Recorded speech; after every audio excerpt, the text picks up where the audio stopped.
예. 보니까 일단 이거 통상본부장님한테 얘기할지 장관님 일단 장관님한테 좀 먼저 여쭤보겠습니다.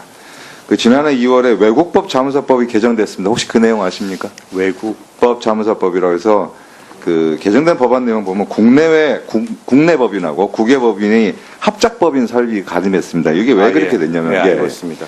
이게 한미 FTA하고 한EU FTA 법률 서비스 분야를 3단계에서 개방하는데 그 3단계에 대응하기 위해서 법안을 개정한 겁니다. 개정했는데 이제 문제는 그 다음에 벌어지는데 올 10월 19일 날 서울고등법원에서 변호사의 상표 출원 대리는 변리사법이 아닌 변호사법에 대해 따라 판단해야 하고 변호사법에 따라 법무법인은 변리사 자격을 갖춘 변호사를 지정해 상표 출원 업무를 대리할 수 있다고 판시가 났어요.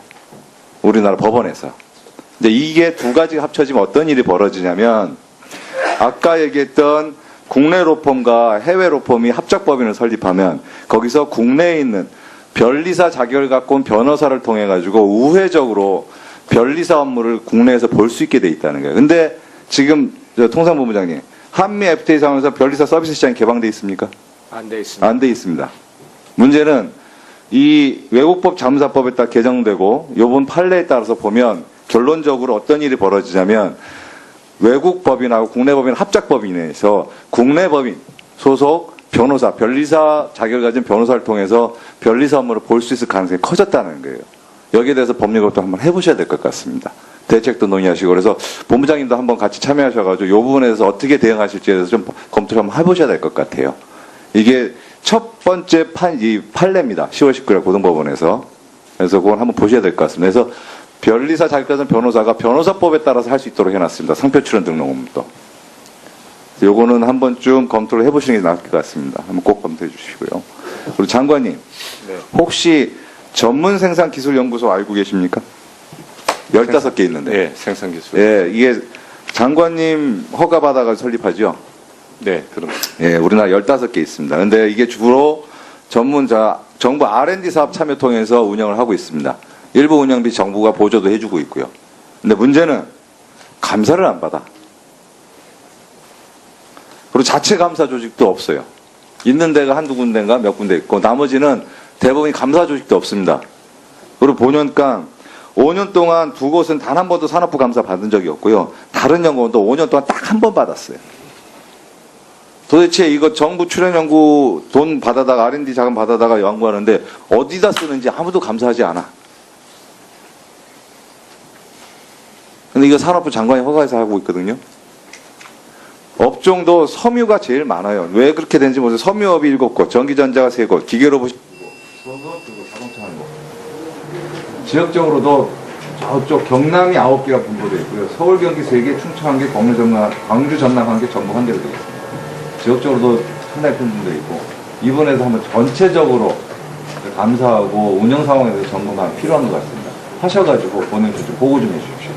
네, 정부 예산 투명한 활용을 위해서 저희들이 감사 기능을 강화하도록 하겠습니다. 그리고 파악 후 의원님께 보고 드리도록 하겠습니다. 예, 이훈 의원님 수고하셨습니다. 김규환 의원님 질의해 주시기 바랍니다. 자유한국당 김규환 의원입니다. 한전 사장님께 질의를 하도록 하겠습니다. ESS 장치 아시죠? 예, 알고 있습니다. 연구하고 계세요? 네? 연구하고 계세요? ESS 장치? 예. 얼마큼 하셨어요? 무슨 진행이 있습니까? 예, 본 의원이 작년 말씀하십니까? 12월에 국회에서 네. ESS 산업 활성화를 위한 정책 토론회를 주최했으며 예. ESS 무궁무진한 잠재력과 가능성에 주목해야 한다고 강력하게 주장을 한 바도 있고 한국전력 담당자들도 와서 적극적으로 함께했던 적도 있었습니다. 현재 한전이 집중하는 ESS 응용 분야가 무엇입니까? 네. 뭐냐니까요? ESS 응용 말씀 듣고 계세요? 예, 듣고 있습니다. 예. 한전이 집중하는 ESS 응용 분야가 뭐냐고요? A8용도 있고요. 그 다음에 EMS용도 있고. 그렇습니까? 예, 예. 한전은 그다음에 2017년도까지 약 3,300억 원을 투자할 계획이죠.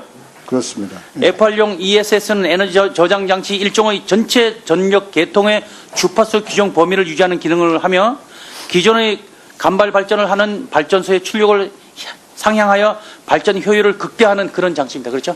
네, 맞습니다. 잘 되고 있어요? 지금까지 대체로 잘 상황 되고 전체를 있고요. 다만 이제 그 비상 발전용으로 최근에 지금까지 그 했던 문제가 상황 생겨서 전체를 있습니다. 예. 본 의원실에 예, 보고 좀 해주시고요. 알겠습니다. 예. 이거는 제가 본 의원이 그 정책 토론을 했던 내용이기 때문에 반드시 보고를 해주시기 바랍니다. 예, 알겠습니다. F8용 ESS 구축을 통한 상향 가능한 국내 총 발전량이 얼마입니까?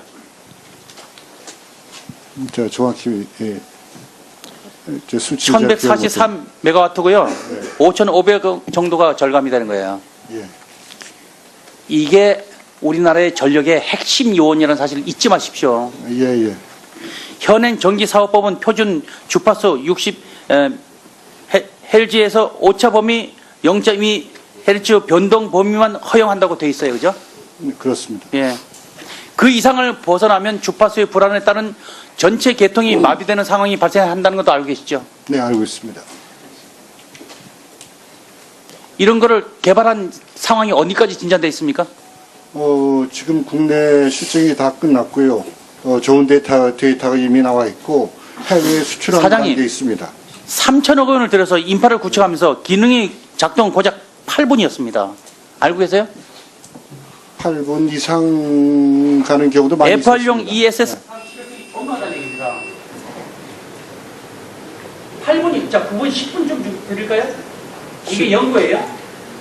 전체적으로 함께 연구하고 함께 의논해서 빨리 개발해서 대한민국에서 원전이고 화력 발전소고 아니면 천둥 번개 치는 거 다 끌어 모아가지고 저장할 수 있는 장치를 함께 개발할 수 있는 기회가 왔으면 좋겠습니다. 이상입니다. 예, 알겠습니다. 뭐, 번개불까지 가져올 수 있어요? 그래요? ESS 장치 들어가서 대단하십니다. 김근환 의원님 대단하십니다. 우리 저 다음 김기선 의원님 질의해 주십시오. 예, 한전 사장님. 그 힘 있는 대기업이나 또 공기업들이 이런 우월한 지위를 이용해 가지고 벤처기업이 심혈을 기울여서 개발한 새로운 기술이나 또 특허를 무단히 사용한다거나 침탈하는 이러한 일이 계속되어서는 대한민국의 미래는 없다. 사장님 전적으로 공감하시지 않습니까? 네, 동감합니다. 바로 문재인 정부가 적폐청산을 부르짖고 있습니다. 적폐청산 바로 이런 데서부터 제대로 시행되고 그래야지 필요하다 이렇게 생각을 하는데 바로 지난해 국감 때도 그렇고 앞서 국감장에서도 제가 말씀드린 바가 있습니다. 한전하고 카카오가 바로 인스타페이라고 하는 이 벤처기업의 특허를 침해해서 이 한전 이 자동 납부 고지를 추진하려고 했던 것. 그 인스타페이가 카카오를 상대로 해가지고 특허 심판원에서 참으로 드물게 이겼습니다. 이런 상태에서 한전은 카카오 관계를 접고 독자적으로 스마트 한전이란 걸로 해가지고 올 초부터 이걸 지금 출시를 하고 있어요. 근데 그 기술이 바로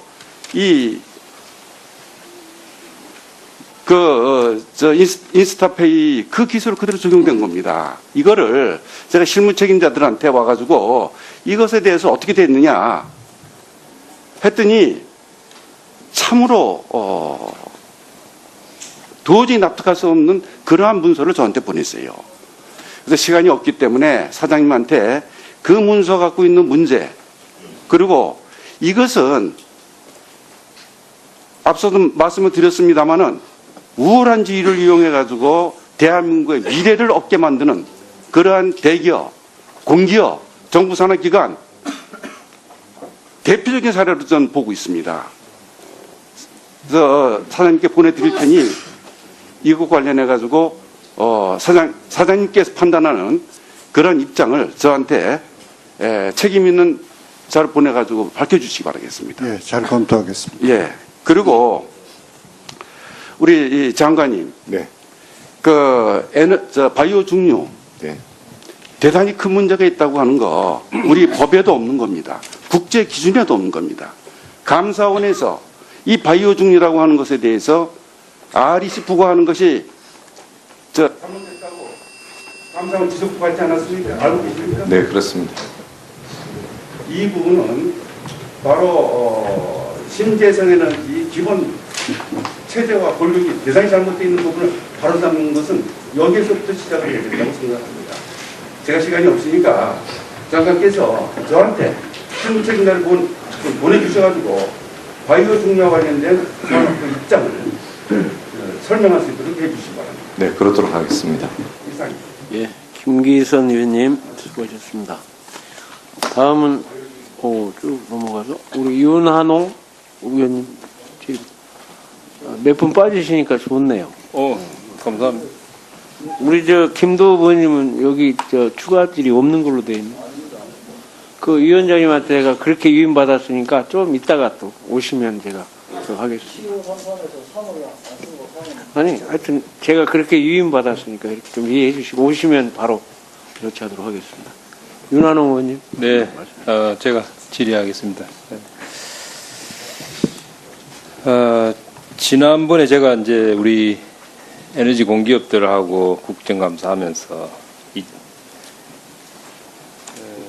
3020 정책을 하느라고 전부 이제 각 발전사가 목표한 신재생 에너지 발전 설비를 투자하는데 어느 정도 비용이 들 것인지 제가 자료를 쭉 받아보니까 80조가 나옵니다. 제가 자료 받은 거를 집계를 해보니까. 그래서 제가 구체적인 그러면 자금 조달 계획을 한번 다시 내봐라 했더니 각 발전사가 자금 조달 계획을 내지를 못해요. 80조를 마련할 길이 없는 거죠. 근데 서부 발전만 보니까 무지갯빛 자금 계획을 냈더라고요. 매년 뭐 순이익이 몇천억씩 올라가는 식으로 해가지고 냈는데 저는 이 부분도 산업부에서 주관해서 자금 조달 계획을 어떻게 마련할 건지, 예?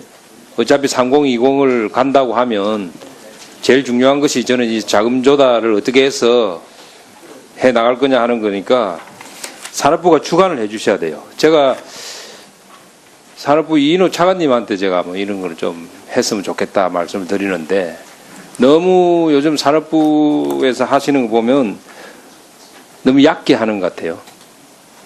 지난번에 6월 29일 날 공문도 한수원에 내려보낼 때 그때 차관님이 계셨잖아. 근데 그 중요한 신고리 원전 관련한 공문 내리면서 국장 전결로 했는데 이번 10월 24일 날 공문도 어디 국장 전결로 했습니까? 한수원에 내릴 때? 네, 그렇습니다. 그렇죠. 전부 꼼수 쓰고 있어요. 책임을 안 지겠다는 겁니다. 그리고 제가 한 달쯤 전인가요? 자회사 사장님들 사표 많이 받았잖아요. 제가 제 경험으로 보면 보통 이제 자회사 사장님들 사표 받을 때 차관이 임기가 남아 있어도 양해를 받죠. 정권이 바뀌면. 근데 제가 사장님들하고 쭉 통화해 보니까 그것도 우리 이 차관님 안 나서고 국장들을 심부름 시켰더라고. 그건 예의가 아니에요. 그리고 이번에 김인호 무역협회 회장 사표 받으러 우리 차관님 가셨습니까? 가서 전달하셨죠. 제가 보니까 차관님이 무역협회 다녀오셨던데. 예, 업무협의차 갔었고요. 그때 가서 전달했습니까? 사표 메시지. 김인호 회장님은 사표 메시지 전달을 사표 그렇게 받았다고 했는데. 전달한 적은 없습니다. 그런가요? 네. 그 나중에 확인됩니다. 그 속기록이 남습니다. 예? 예. 그렇죠. 그러니까 제가 지금 말씀드리는 거는 아까도 제가 총리실에 산업부가 이렇게 자신도 없고 당당하지 못하고 계속 말을 돌려가면서 하는 게 저는 그 실무 책임자들의 문제가 있지 않느냐. 저는 그렇게 봐요. 그래서 제가 조금 전에 말씀드렸듯이 신재생 에너지를 가겠다면 당당하게 하고 4년 5년 후에 책임을 지고 그런 자세를 가져가야 돼요. 계속 말 돌려가면서 꼬리 물어가면서 그건 저는 장관님보다는 차관님 쪽에서 문제가 있지 않나 하는 그런 생각을 저는 해봅니다. 지금 여기 계신 우리 공기업 사장님들 임기가 6개월, 뭐 1년, 2년 남았겠죠. 국정감사 끝나면 다 사표 받으실 겁니까? 장관님 답변해 주실 수 있어요? 지금 저희들이 그렇게 검토는 하고 있지 않습니다만 저희들 전문성과 아니, 임기 보장을 하실 거냐고요? 앞에 임기 보장 안 하고 다 지금 일부 사표 받으셨잖아요. 저희들이 전문성을 우선 봐야 된다라고 보고 있습니다. 그러면 법에 정해진 임기는 무시할 수 있다 이렇게 해석해도 되겠습니까? 전문성이 없고 또 기관의 운영에서 전반적인 문제가 있다라고 하면은 예, 임기 보장 안 한다 이 말씀이시네요. 예, 그럴 수도 있습니다. 그러니까 지금 제가 말씀드리는 거는 아까 제가 산업부가 말을 자꾸 돌린다 하는 말씀을 드리는 것도 신재생에너지 관련해서도 발전 단가 같은 것은 미국에 유리한 자료를 쓰시고 또 그걸 활용하기 위한 면적이 필요한 걸 보면 미국은 면적을 많이 에너지청에서 발표했는데 그거를 빼고 면적이 또 적은 우리나라 자료를 쓰고 필요한 자료만 또 골라 쓰고 요리조리 빠져가면서 제가 그래서 그러는 거예요. 산업부가 중심이 없다. 네. 그래서 이 문제가 저는 생겼다고 보는 겁니다. 윤 의원님, 네, 정리해 주십시오. 네, 윤 의원님 수고하셨습니다. 다음 김경수 의원님 질의하시겠습니다. 예, 장관님, 늦게까지 고생 많으십니다. 리콜 제도 관련해서 좀 질문을 드리려고 하는데요. 이케아의 말름 서랍장, 리콜 관련해서 내용 좀 알고 계시죠? 네, 그렇습니다. 이게 이제 작년 6월 28일 날 미국에서 리콜 결정이 나고요. 그리고 우리도 절차를 밟았지만 중국은 7월 12일 날 리콜 결정을 했는데 우리나라는 9월 9일 날 리콜 결정을 했습니다. 우리나라 이제 제도적인 문제도 있겠지만 어쨌든 늑장 대처 논란이 좀 있었습니다. 그 이후에 이제 이케아가 올해 8월까지 이 문제가 됐던 15개 서랍장 제품이 총 10만 2천 개가 유통이 됐는데 횟수율이 얼마인지 아십니까? 예, 이케아 쪽은 아주 낮은 걸로. 예, 지금 11%에 불과합니다. 작년에 보통 리콜 제품 횟수율이 평균 한 41%인데, 이케아는 11%에 불과하고요. 자료 좀 띄워주시겠어요?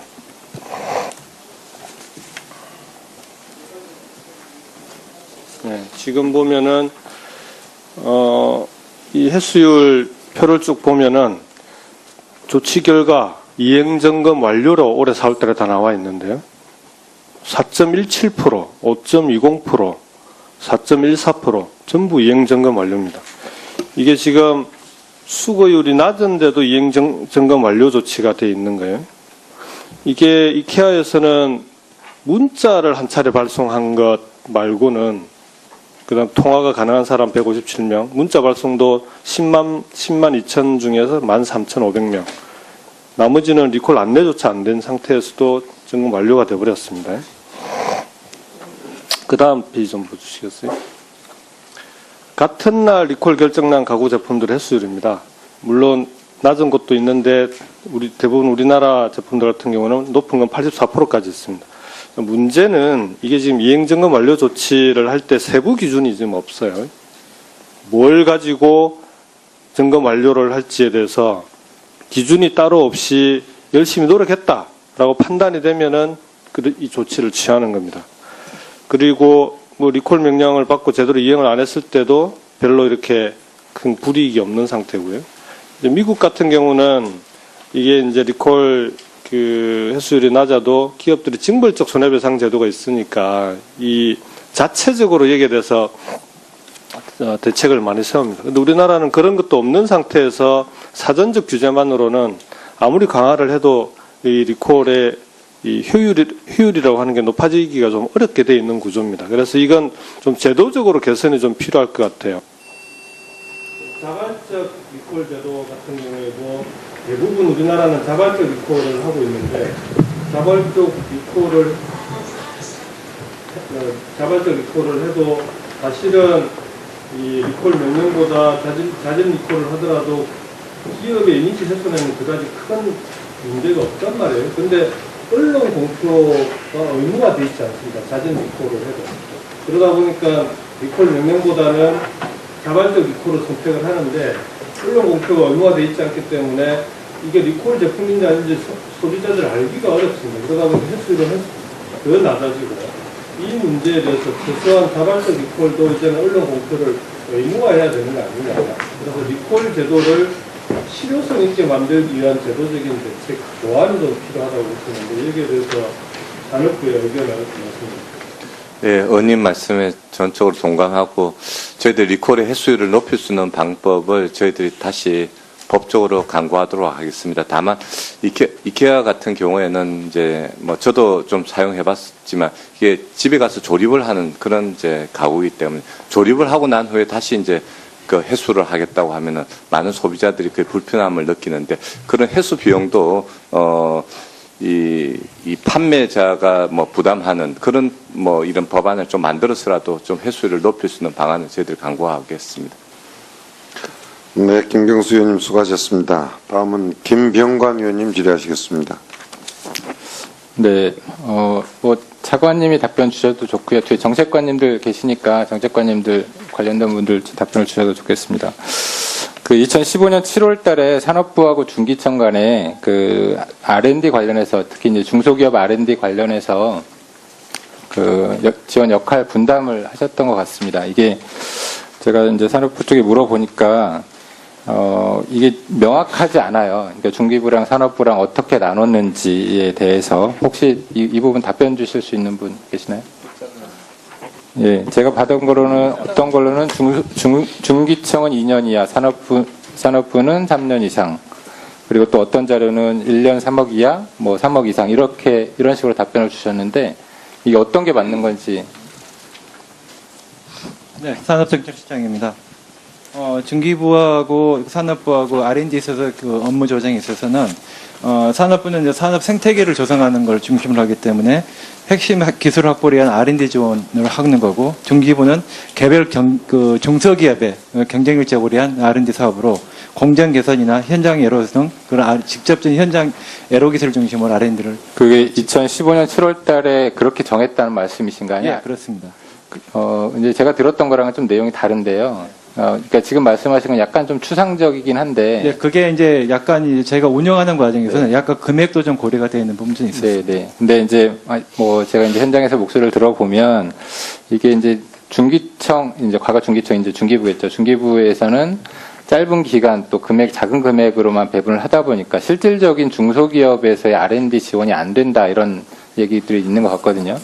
그러니까 그러다 보니까 이제 영세 중소기업들한테 그냥 뭐 배분하듯이 밖에 지원이 안 되고, 특히나 요즘 이제 4차 산업혁명 시대에 이제 융합 기술에 대한 R&D가 많아지고 있는데 더더욱 이제 지금 상황에서는 사실상 R&D가 어려운 구조가 되어 있는 것 같습니다. 그래서 뭐 다시 한번 중기부랑 이 부분에 대해서 조금 더 분명하게 어떻게 역할 분담하실지에 대해서 좀 정하신 얘기하셔가지고 좀 결과를 좀 알려주세요. 네, 그렇게 하겠습니다. 네. 시간이 많지는 않아서요. 중견기업 정책관님 계시죠? 정책관님. 그러니까 지금까지 중견기업 정책은 중기청에서 아마 담당을 했는데 이제 그 이유가 지금까지는 이제 중소기업에서 중견기업으로 성장할 때 소위 말하는 이제 피터팬 증후군을 해소하는 부분에 많이 집중이 되어 있었고, 그래서 이제 결과적으로 보면 뭐 그 상위 중소기업, 그다음에 이제 초기 중견기업에게 이 중견기업 정책이 맞춰져 있었습니다. 근데 이번에 업무 조정되면서 산업부로 이관이 되면서 지금 산업부에서 어떤 중견기업 정책을 가져갈지에 대해서 아직 명확하지 않은 것 같거든요. 예, 전에도 한번 장관님께서 말씀을 드린 걸로 알고 있는데요. 저희가 지금 중견기업 육성 정책을 지금 만들고 있습니다. 그래서 아마 11월 달에 저희들이 그 보고를 드릴 수 있을 것 같습니다. 부탁을 드리고 싶은 거는 4차 산업혁명과 관련돼서 정부 쪽에 요구하는 것들이 많이 있습니다. 요구할 때 소위 말하는 부처간 칸막이를 없애서 이런 일을 많이 하거든요.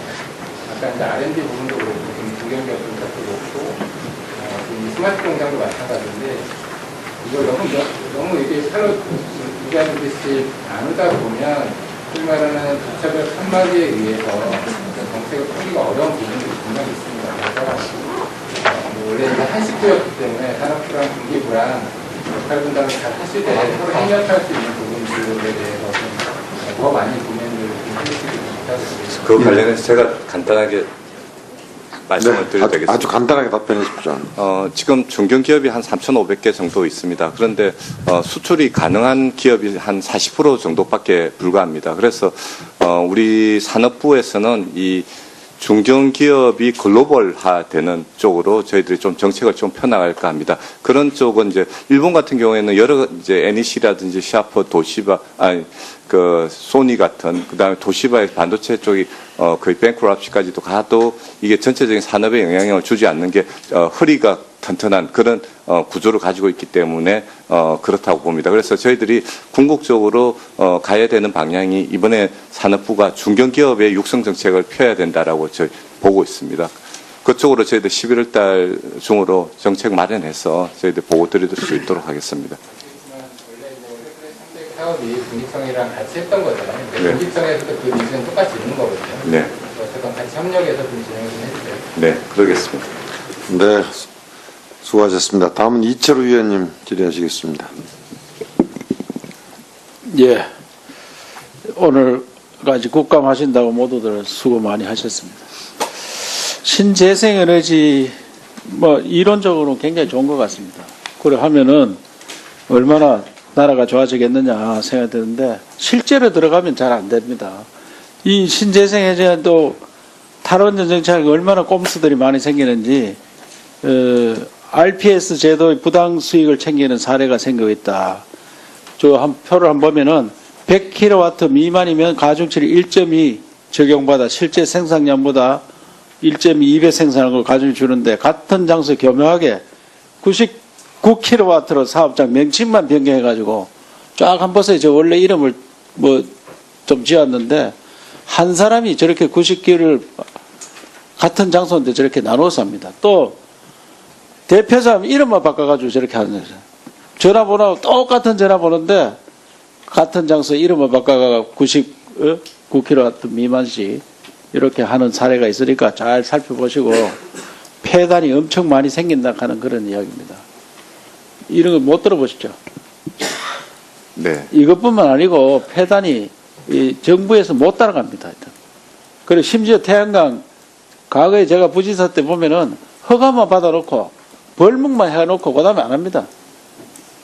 나무만 다 캐먹고 지금 그런데 산이 벌거숭이 산 되는 건 많이 있습니다. 그런 것들 그 외에 또 여러 가지 폐단들이 많이 있으니까 이거를 계속 정부에서 신재생한다니까 수법이 많이 동원될 겁니다. 철저히 좀 파헤쳐 주시고 지난번에 에너지공단 할 때 제가 한번 이야기했는데 장관께서 좀 알아야 된다 생각해서 이걸 다시 한번 보여드리면은 포털사이트에 검색을 하는데 6월 20일, 8월 30일까지 특정한 15개 검색어에 대해 검색하면 전부 에너지 전환 홍보가 연결되도록 이렇게 조작을 해놨어요.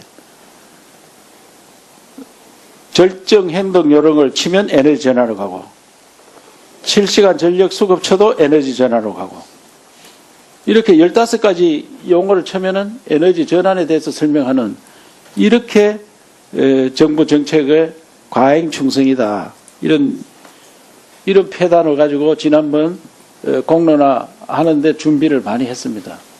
그래서 공론화위원회에서 그런 결정을 내려서 다행이라 생각하지만 이렇게 정부에서 좀 원칙적으로 안 하고 과잉으로 하는 이런 것들이 있으니까 우리 뒤에 계시는 분들 결국은 나라를 위해서 우리 같이 일하자 하는 거지 야당 됐다고 우리가 비판하는 거 아닙니다.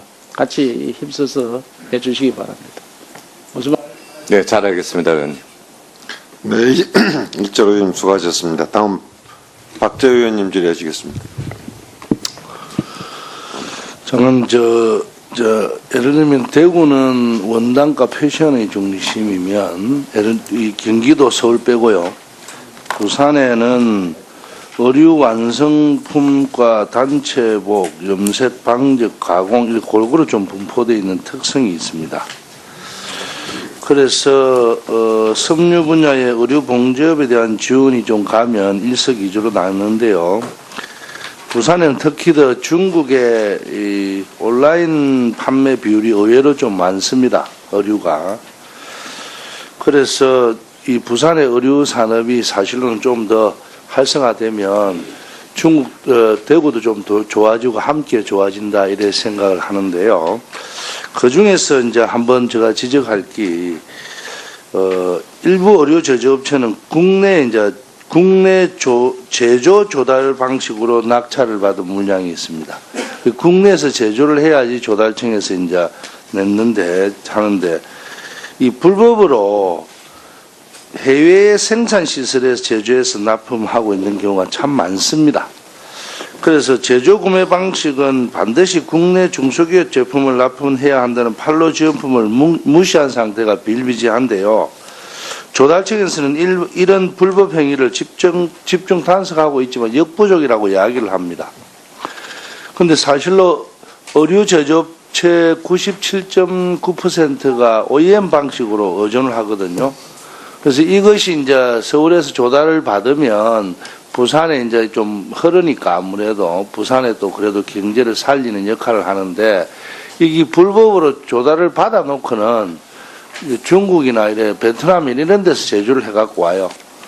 그래서 이것을 단속한다 하는데도 조달청도 한계가 있고 그래서 이것을 이제 산업 분야에서 우리 산자부에서 좀 집중적으로 좀 살펴보시고 검증도 좀 해보시는 게 좋겠다 하는 소리를 부산 봉제업계에서 저한테 꼭 좀 장관님한테 말씀해 주십사 하는 이야기거든요. 그래서 하여튼 원래 좀 부산 쪽에 조금 그런 분야에 관심을 좀 가지셔서 우리 조달시장에서도 중소판로법에 의해서 좀 될 수 있게끔 그래 좀 신경 써 주셨으면 고맙겠습니다. 장관님 좀 관심 가지고 한번 봐주시죠. 네, 그렇도록 하겠습니다. 네, 박재우 의원님 수고하셨습니다. 다음은 조배석 의원님 질의하시겠습니다.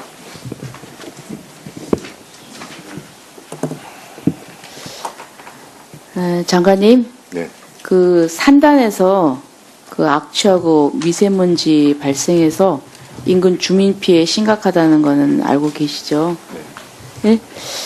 우리 지역구도 보니까 우리 지역구 익산도 정확한 원인은 파악이 안 됐는데 여름이 되면은 문을 못 열 정도로 굉장히 심각한 악취에 시달리고 있습니다.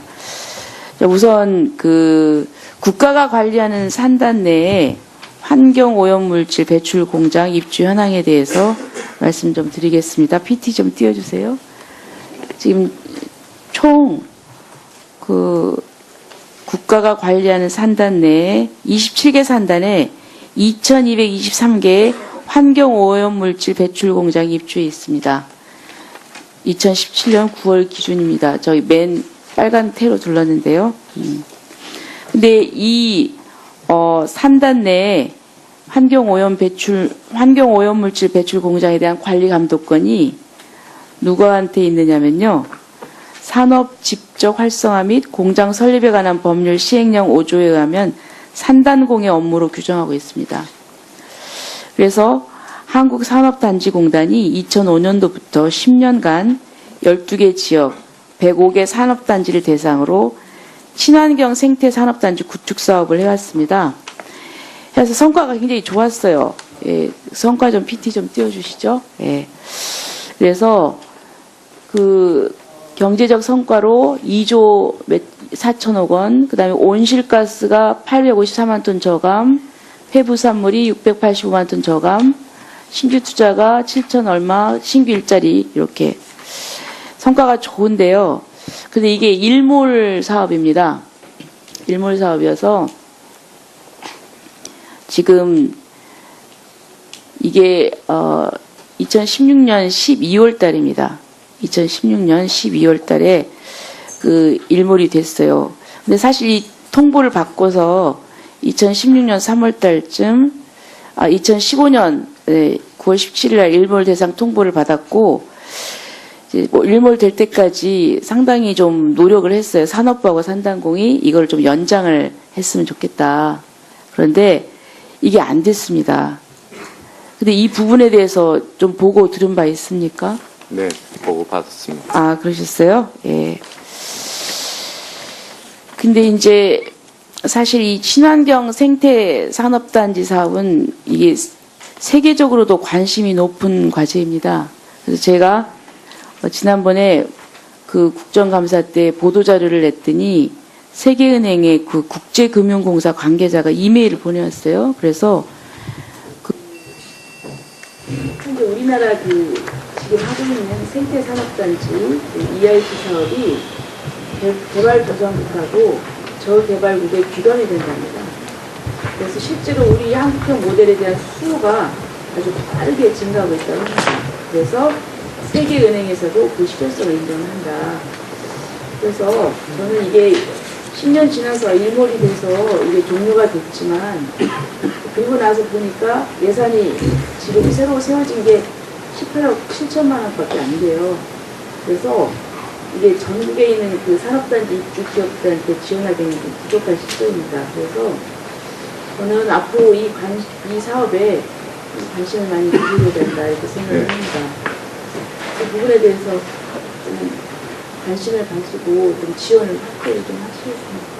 네, 의원님 지적하신 대로 그 생태산업단지에 대한 신규 원천 기술 개발이 이제 우선적으로 됐고, 그게 이제 보급으로 가야 되는 건데, 지금 이제 대체적으로 이제 신규에 대한 사업들은 이제 거의 성공적으로 완료됐기 때문에 일몰로 가는 것 같습니다. 그리고 그 일몰된 사업들은 다시 이제 사업화 쪽으로 가고 또 보급 쪽으로 가는데, 또 다른 또 원천 기술이 필요한 부분이 있는지 저희들이 또 보고 저희들이 검토해서 의원님께 또 보고를 또 드리도록 하겠습니다.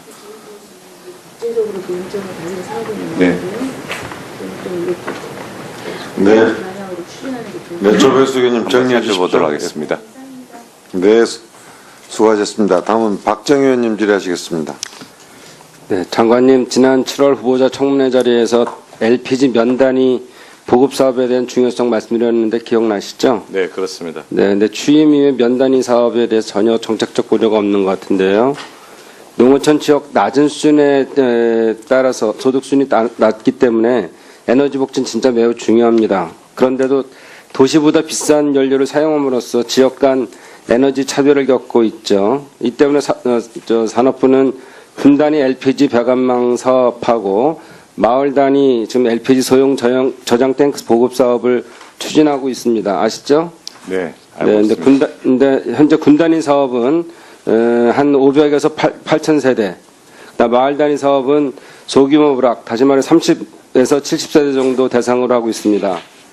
네, 장관님, 근데 군 단위 사업의 가장 큰 문제점은 뭐냐면은 군 안에 단 1%라도 LPG 배관망 사업이 보급된 경우라면 군 단위 사업이 대상이 될 수 없다는 점입니다. 아시죠? 네. 네, 농어촌 마을 단위를 대상으로 하는 보급 사업도 다르지 않다고 보는데요. 생활 단위를 대상으로 하기 때문에 같은 마을이라도 일부가 대상에서 제외돼 버리면 지역적 갈등이 발생할 소지가 있습니다.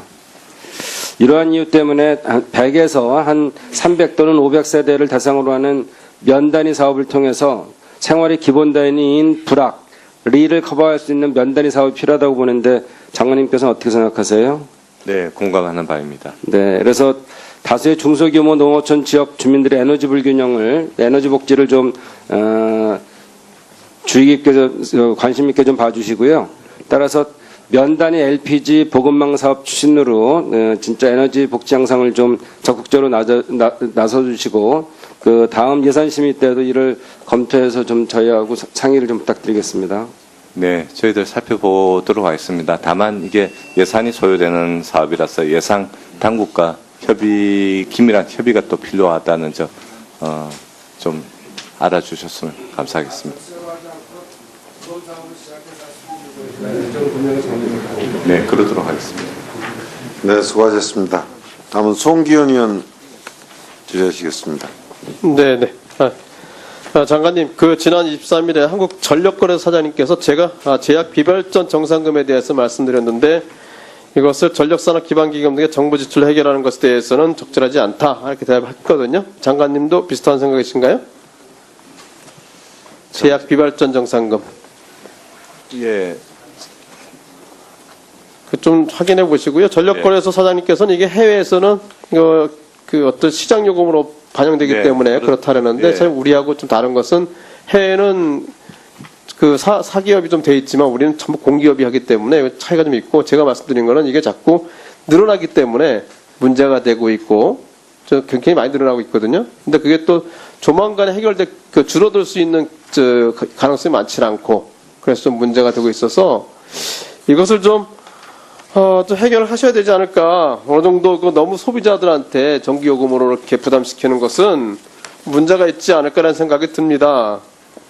좀 어떤 해결할 수 있는 방안을 전부는 아니더라도 조정을 해서 해결할 수 있는 방안을 검토를 해주시기를 요청을 드리겠습니다.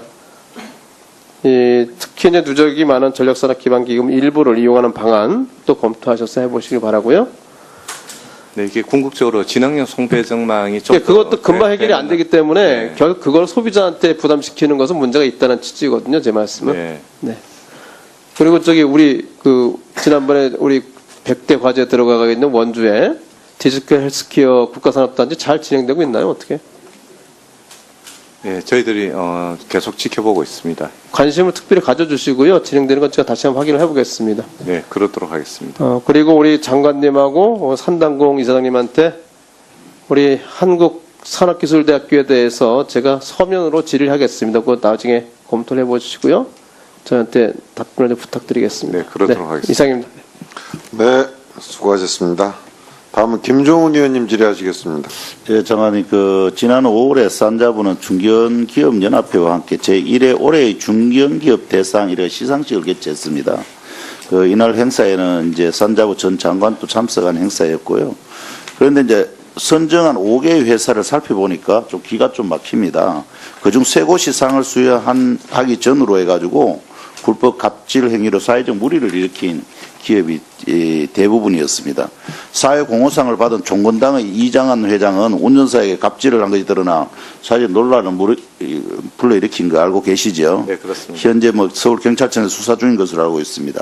또 고용창출상을 받은 패션그룹 형진은 2016년 세무조사를 받고 43억의 법인세 추징금을 부과받았고 올해 7월에는 하청업체를 대상으로 수수료 이자 8억 7천여만 원을 지급하지 않아서 공정거래위원회로부터 경고 조치를 받기도 했습니다.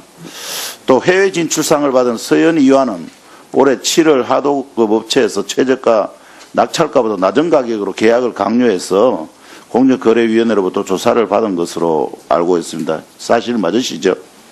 네, 그렇습니다. 예, 이 기업들의 갑질 행위에도 불구하고 시상에 따른 산업부의 각종 인센티브를 받게 됩니다. 제가 보기에는 법을 위반해도 기업만 잘 되면 된다는 의미를 해석할 수밖에 없는 상황에 있습니다. 포상을 취소한다든지 뭔가 조치가 필요하겠죠. 네, 사실관계가 명확하게 확인된다면 저희들이 포상을 취소할 수 있는 계획을 저희들은 마련하도록 하겠습니다. 예, 이외에도 사실은 많이 있습니다. 사실 나중에 포상 전반에 대해서 검토를 해보시라고 말씀드리는 겁니다. 최근 재판기사들의 불법 확인 판정을 받아 사회적 논란이 된 SPC 그룹 파리크라상 기업은 산자부가 선정한 2017 유통대상이라는 상을 받았습니다. 이것도 한번 살펴보시고요. 또 외국계 담배회사 필립 모리스는 관련형 전자담배 세율 인상 저지를 위해 허위 자료를 국회에 제출해서 사회적 물의를 일으켰습니다. 그런데 우수 에너지 진단기관 개선이행 사업장으로 포상을 받았습니다. 이것도 온당한 조치가 아니라고 보여집니다. 여기에 대해서도 한번 살펴봐 주시고요. 각종 어쨌든 산자부에서 이루어지고 있는 포상에 대한 어떤 문제가 많이 제기되고 있고 문제점이 많은 것으로 여겨집니다. 기준을 마련하는 것도 중요한 하나의 조치라고 보여지는데 기준을 새로 마련 좀 하셔야 되겠죠. 네, 향후 사회적 무리를 일으키는 기업들이 포상을 받는 일이 없도록 그렇게 마련하도록 하겠습니다. 예, 이런 것을 보면서 느끼는 심정은 그렇습니다. 학교에서 못된 짓에도 약간 친구도 괴롭혀도 공부만 잘하면 모범상 주는 거하고 뭐 다를 바가 뭐가 있겠습니까? 그렇습니다. 예, 그래서 이 산자부의 수행하는 각종 포상에 대한 어떤 기준점을 다시 좀 마련하시고 그에 맞춰 좀 손볼 필요가 있다고 생각합니다. 전반적으로 한 검토를 한번 해보시기 바랍니다. 그러도록 하겠습니다. 예, 이상입니다. 네, 김종훈 의원님 수고하셨습니다. 다음은 어기구 의원님 질의하시겠습니다. 네, 우리 한국광물자원공사 나오셨나요? 자원공사. 네, 사장님, 그 북한의 우리 광물자원 잠재 가치가 어느 정도 되는지 파악하고 계시죠? 예. 어느 정도 됩니까? 예, 북한은 지금 총 한 30, 북한은 3,200조. 예, 예, 3,200조 정도 되겠습니다. 비금속, 석탄, 금속 해가지고 기죠? 네. 우리나라의 광물자원 잠재 가치에 230조 원의 14배 되는 엄청난 규모인데 있죠. 네. 이거 지금 보니까 중국이 거의 독식하고 있습니다. 그죠? 일본, 프랑스, 스위스들이 투자가 이루어지고 있고 총 투자 38건 중 33건이 중국으로 압도적으로 많은데 우리 광물자원공사에서는 좀 이거 매우 안타까운 일인데 이거 어떻게 뭐 좀 대책방을 강구하고 있나요? 예, 아무래도 국내 기업이 북한 사업 재개하려면은 남북 관계 개선 선결이 돼야 될 거라고 생각합니다. 저희들은 지금 단계적으로 협력하는 방안들은 내부적으로 계속 마련하고 있습니다. 구체적으로 어떤 것들을 마련하고 있습니까? 이거 지금 그 계약도 보니까 100년 계약 해가지고 거의 뭐 중국이 다 사가는 것 같은데 어떤 대안이 없죠? 예, 지금은 뭐 당장 어떻게 할 수 있는 게 없습니다. 우리 산업부에서는 장관님 이거 여기에 대한 어떤 대책 같은 거 있습니까 혹시? 예, 아무튼 북한 사업 저기는 뭐 지금 사장님께서도 말씀하셨다시피 이게 남북 관계 개선이 우선적으로 진행돼야 되기 때문에 이 이게 문제를 한번 봐야 되겠습니다. 보니까 이 천안함 피격이고 말이죠. 2010년 5.24 조치 이후에 진행되던 4건의 남북수합 모두 중단되었죠. 지금이죠. 이거 다 정리된 거 아니겠습니까? 5.24 조치 이후에 여기 보니까 이 광물공사 흑연광산이라든지 여기 테리움산업의 석재, 서평에너지 무연탄, 아천글로벌의 석재 이렇게 해가지고 4건의 공사가 모두 중단됐는데 이게 국내 투자금이 480억 원이나 됩니다. 대부분 희소 불투명한 거 아니겠습니까, 장관님? 네, 그렇습니다. 그렇죠? 이거에 대해서 우리 산업부는 어떻게 향후 어떤 계획을 가지고 있나요? 어떤 보관?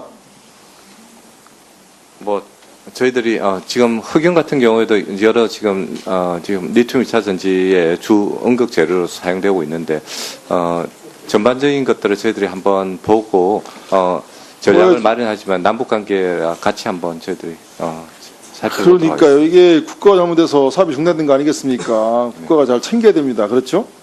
네, 관계부처하고 이게 480억이 작지 않은 금액인데 잘 챙기시길 바라고요. 또 이게 산업부 R&D 사업 체크해 보셨습니까, 장관님? 예, 지난 작년에 보니까 어때요, 성적표가? 좀 다른 부서와 비교해서는 좀 이게 성과가 부진한 거로 나오는데 그게 이제 우리 부처가 좀 엄격한 잣대를 가지고 있기 때문에 그런 것 같습니다.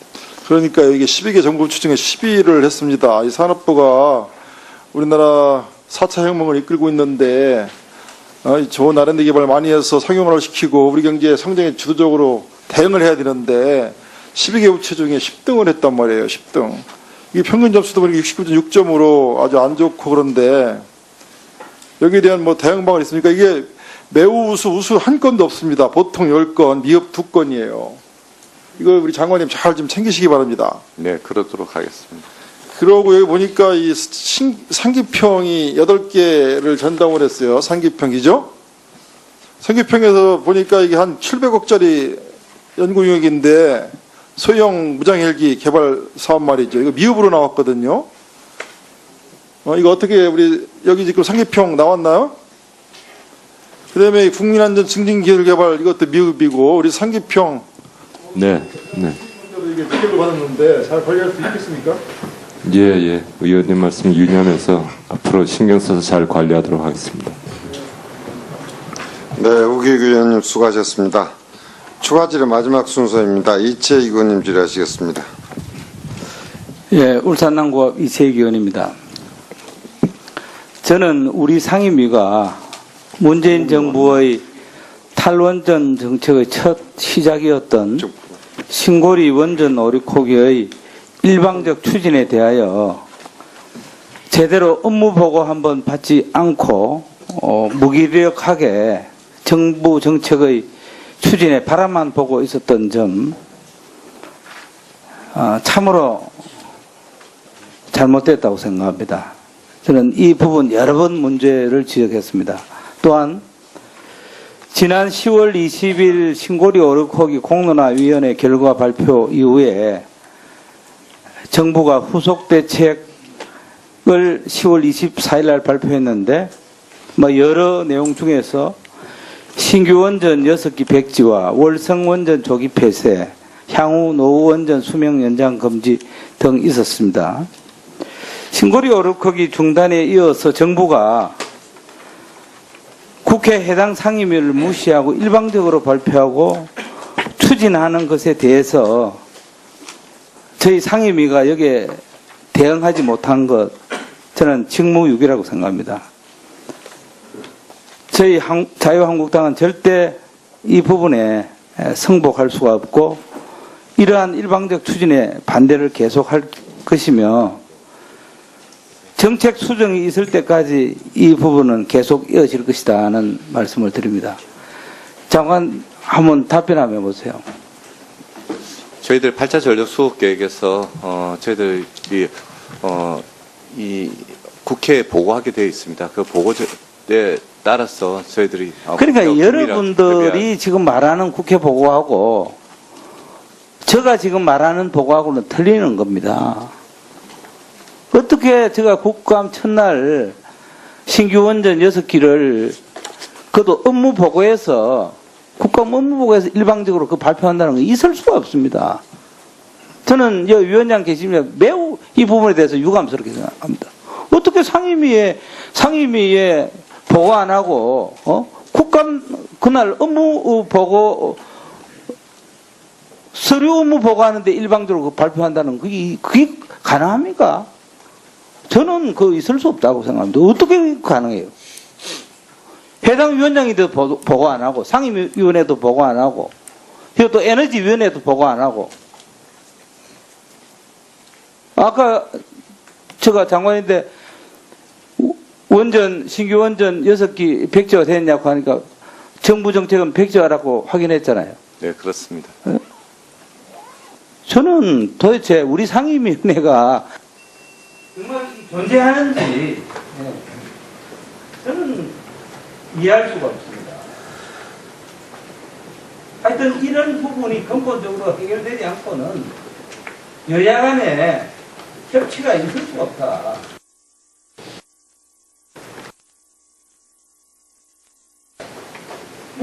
야당 간사도 마찬가지지만 여기 의원실에 여러분들 이 부분을 갖고 한 번도 업무 보고한 적이 없습니다.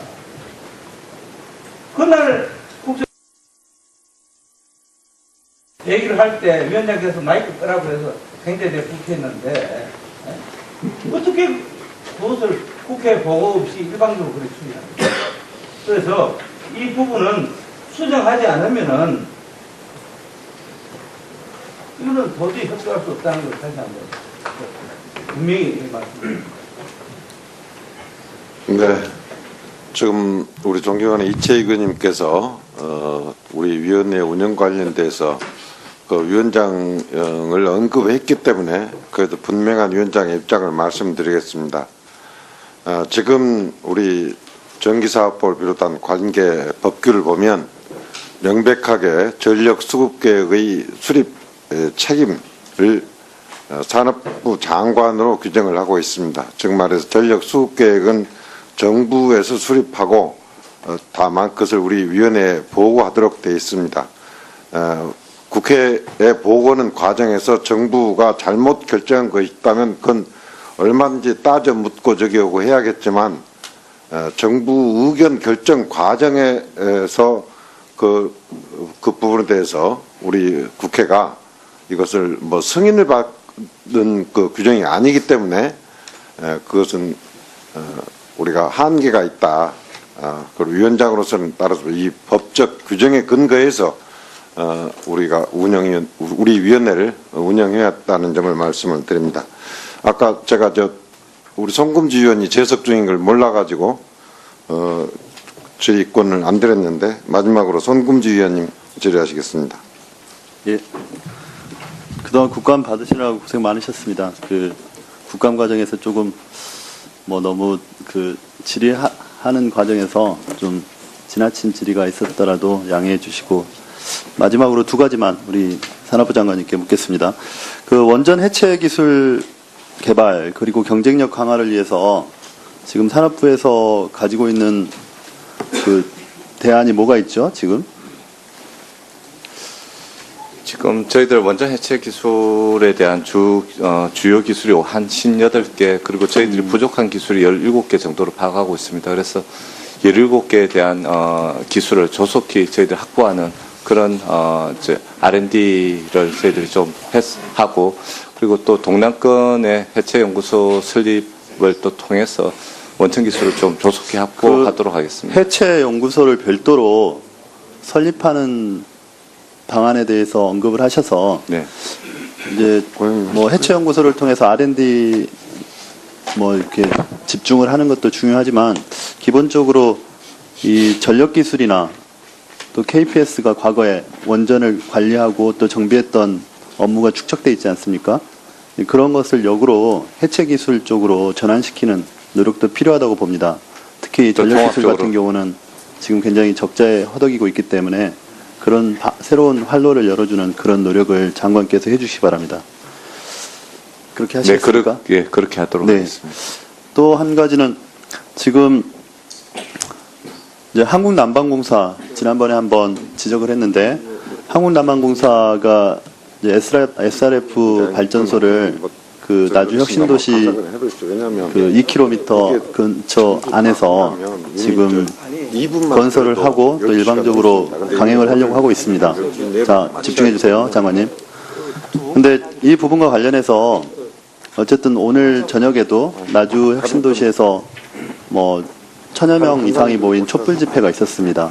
어쨌든 주민의 동의를 받지 못한 상황에서 이 추진이 되다 보니까 그만큼 지역에서 갈등이 일어나고 있는데, 이 부분과 관련해서 산업부 장관께서 좀 더 적극적으로 검토를 하고 개입을 해서 어쨌든 LNG로 아예 전환을 시켜주든지, 아니면 지역에서 지금 문제되는 부분에 대해서 어떤 해결책을 마련해 줘야 될 것 같습니다. 이런 부분도 좀 적극적으로 검토를 해 주시기 바랍니다. 그렇게 하시겠습니까? 네, 지자체 간에 협의할 사항이지만 저희들 산업부가 그러니까 어쨌든 그 SRF 발전에 대한 방향성, 그거는 환경부하고 또 산업부가 논의를 해서 정해야 되는 문제이고, 네, 그렇습니다. 또 SRF 발전이 가지고 있는 뭐 단점에 대한 보완 부분도 있어야 되기 때문에 그런 부분에 대해서는 지자체에만 맡길 것은 아니라고 봅니다. 적극적으로 관여를 보고해 주시기 바랍니다. 네, 그러도록 하겠습니다. 네, 송금주 의원님 수고하셨습니다. 이상으로 모든 의원님들의 추가 질의를 마쳤습니다. 지금 시간이 벌써 11시 25분입니다. 더 이상 질의를 하게 되면 모든 의원들께 동일한 그 기회를 드려야 하는데, 그렇게 되면 오늘 국감 종료 시간을 도과하게 됩니다. 또한 지금 이제 오늘이 최종 국감이기 때문에 세종시에서 오신 공무원들이 또 귀가하는 데 필요한 시간도 있고, 그래서 위원장으로서는 이제 질의를 여기서 종료하고자 하는데, 추가 지금을 몇 분이 하시겠다고 하기 때문에 잠깐 간사님들 좀 이리 오십시오. 간사들 협의를 해가지고 그 부분은 결정하도록 하겠습니다.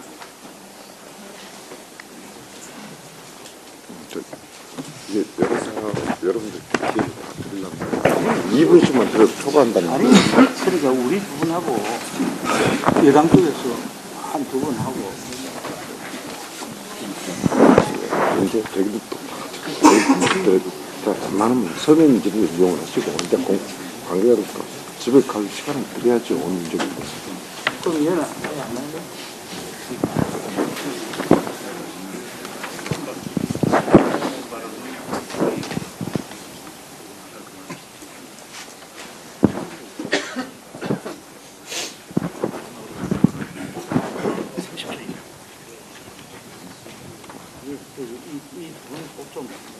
그렇게 되면 다른 해야지. 정말 요 두 분 하면 6분만 하면.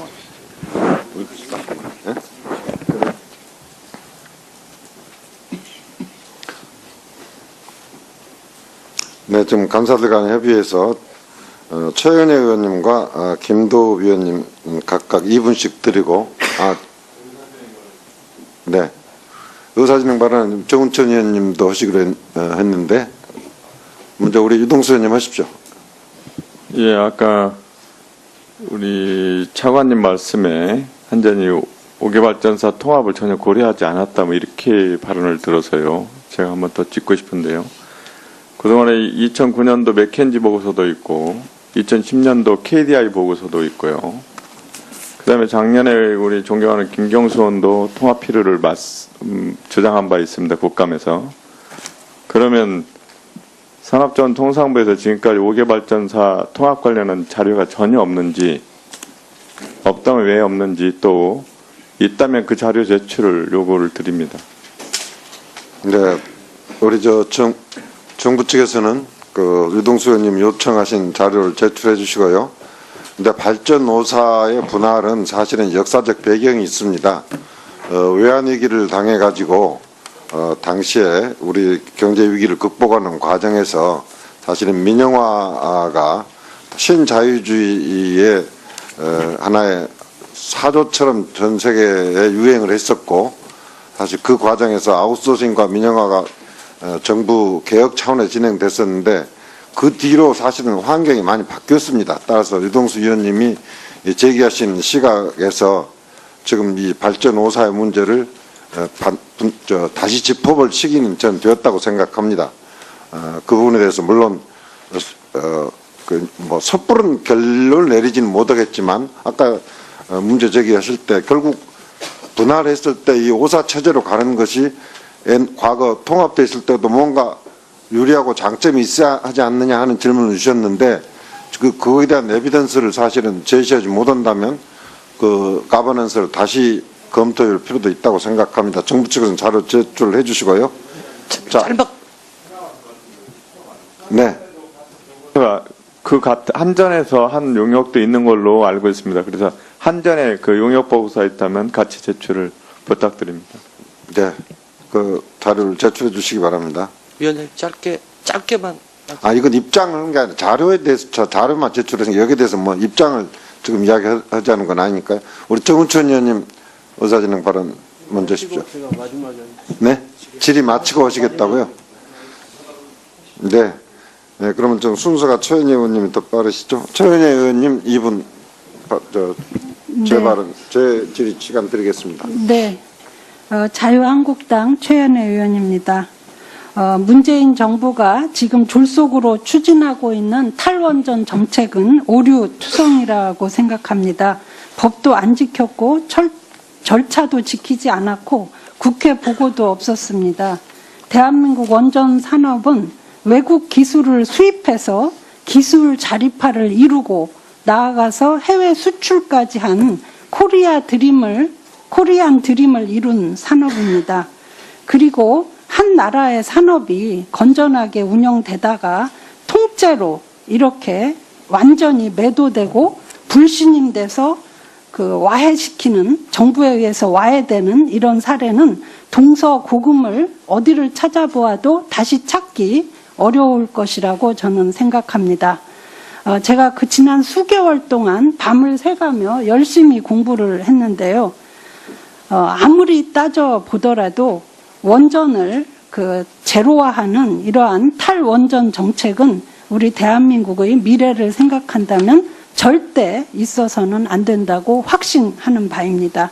다시 한번 백운규 장관이 대통령께 이 문제에 대해서 진지하게 검토하고 건의해서 이 탈원전 정책의 폐기를 폐기의 방향으로 해주실 것을 촉구합니다. 이상입니다. 네, 다음은 김도우 의원님 질의하시겠습니다. 이 정부의 탈원전 정책의 주요 논거로 세 가지를 내세웠고, 발전 비중의 추세와 발전 설비의 추세가 혼돈되면서 서로가 이견이 있었는데, 발전 비중은 감소 추세에 있지만 발전 설비는 증가 추세에 있다는 말씀을 드리고, 그 다음에 정부에서 주요 논거로 내세우는 발전원가, 균등화 발전원가는 불합리하고 부당한 측면이 많다. 나머지 한 가지 OECD 국가들 즉 뭐 독일이라든지 이런 데서 탈원전 정책을 선언했다. 그렇기 때문에 마지막 부분에 대해서 마무리를 하기 위해서 제가 지금 질의를 하고 있습니다. 장관님, 독일이 언제 탈원전 선언하고 정책을 폈죠? 후쿠시마 이후 2012년. 독일이. 네. 자, 탈원전을 하면서 독일이 그러면 원전 발전은 좀 감소가 됐어요. 그렇죠? 네, 그렇습니다. 대답을 빨리 해주시면 시간이 좀 절약돼. 자, 그러면 석탄 발전은 어떻게 됐습니까? 독일? 석탄 발전은 기저 설비 아주 필요한 부분 정도만 갖추고 있다라고 파악을 하고 있습니다. 그렇지 않은 걸로 알고 있습니다. 제가 알기로는 독일 자체 발전비 양의 절반 가까이를 석탄이 차지하고 있어요. 태양광하고 풍력은 한 20여 프로 되고 그 다음에 바이오매스가 9% 정도 돼요. 자, 기저발전이라는 단어를 쓰셨는데 조절 가능한 발전이 충분히 있어야 되는 거예요. 처음에 독일도 탈원전 정책 발표할 때 탈석탄 근데 못하는 이유가 뭡니까? 조절 가능한 발전을 확보하고 있어야 되는 거예요. 우리나라는 어떻습니까? 탈원전, 탈석탄, 태양광하고 풍력은 이게 아까 뭡니까? 다른 전은 아닙니까? 그러면 결국 조절 가능한 기저전원은 LNG밖에 없고 우리가 LNG가 납니까? 자, 김도우 의원님, 다른 위원님들이나 저기도 생각해서 빨리 정리해 주십시오. 그러니까 이 정부의 탈원전 정책은 대책이 없는 정책이다. 마무리하겠습니다. 네. 정우천 의원님 의사진행 발언하십시오. 이번에 오늘 종합 국감까지 마무리하면서 좀 모두가 이렇게 소통이 안 되고 굉장히 답답한 심정으로 끝나는 것 같습니다. 제가 보기에는 이 원전이나 이 에너지는 산업의 생명줄이고 이 국가 산업의 근간이 되는 것입니다. 신고리 오르코기 공론화로 이렇게 제기를 했는데 지금 이렇게 신규 원전 백지화나 노후된 원전 연장 금지 같은 경우는 신고리 오르코기 공론화보다 10배, 100배나 큰 사안입니다.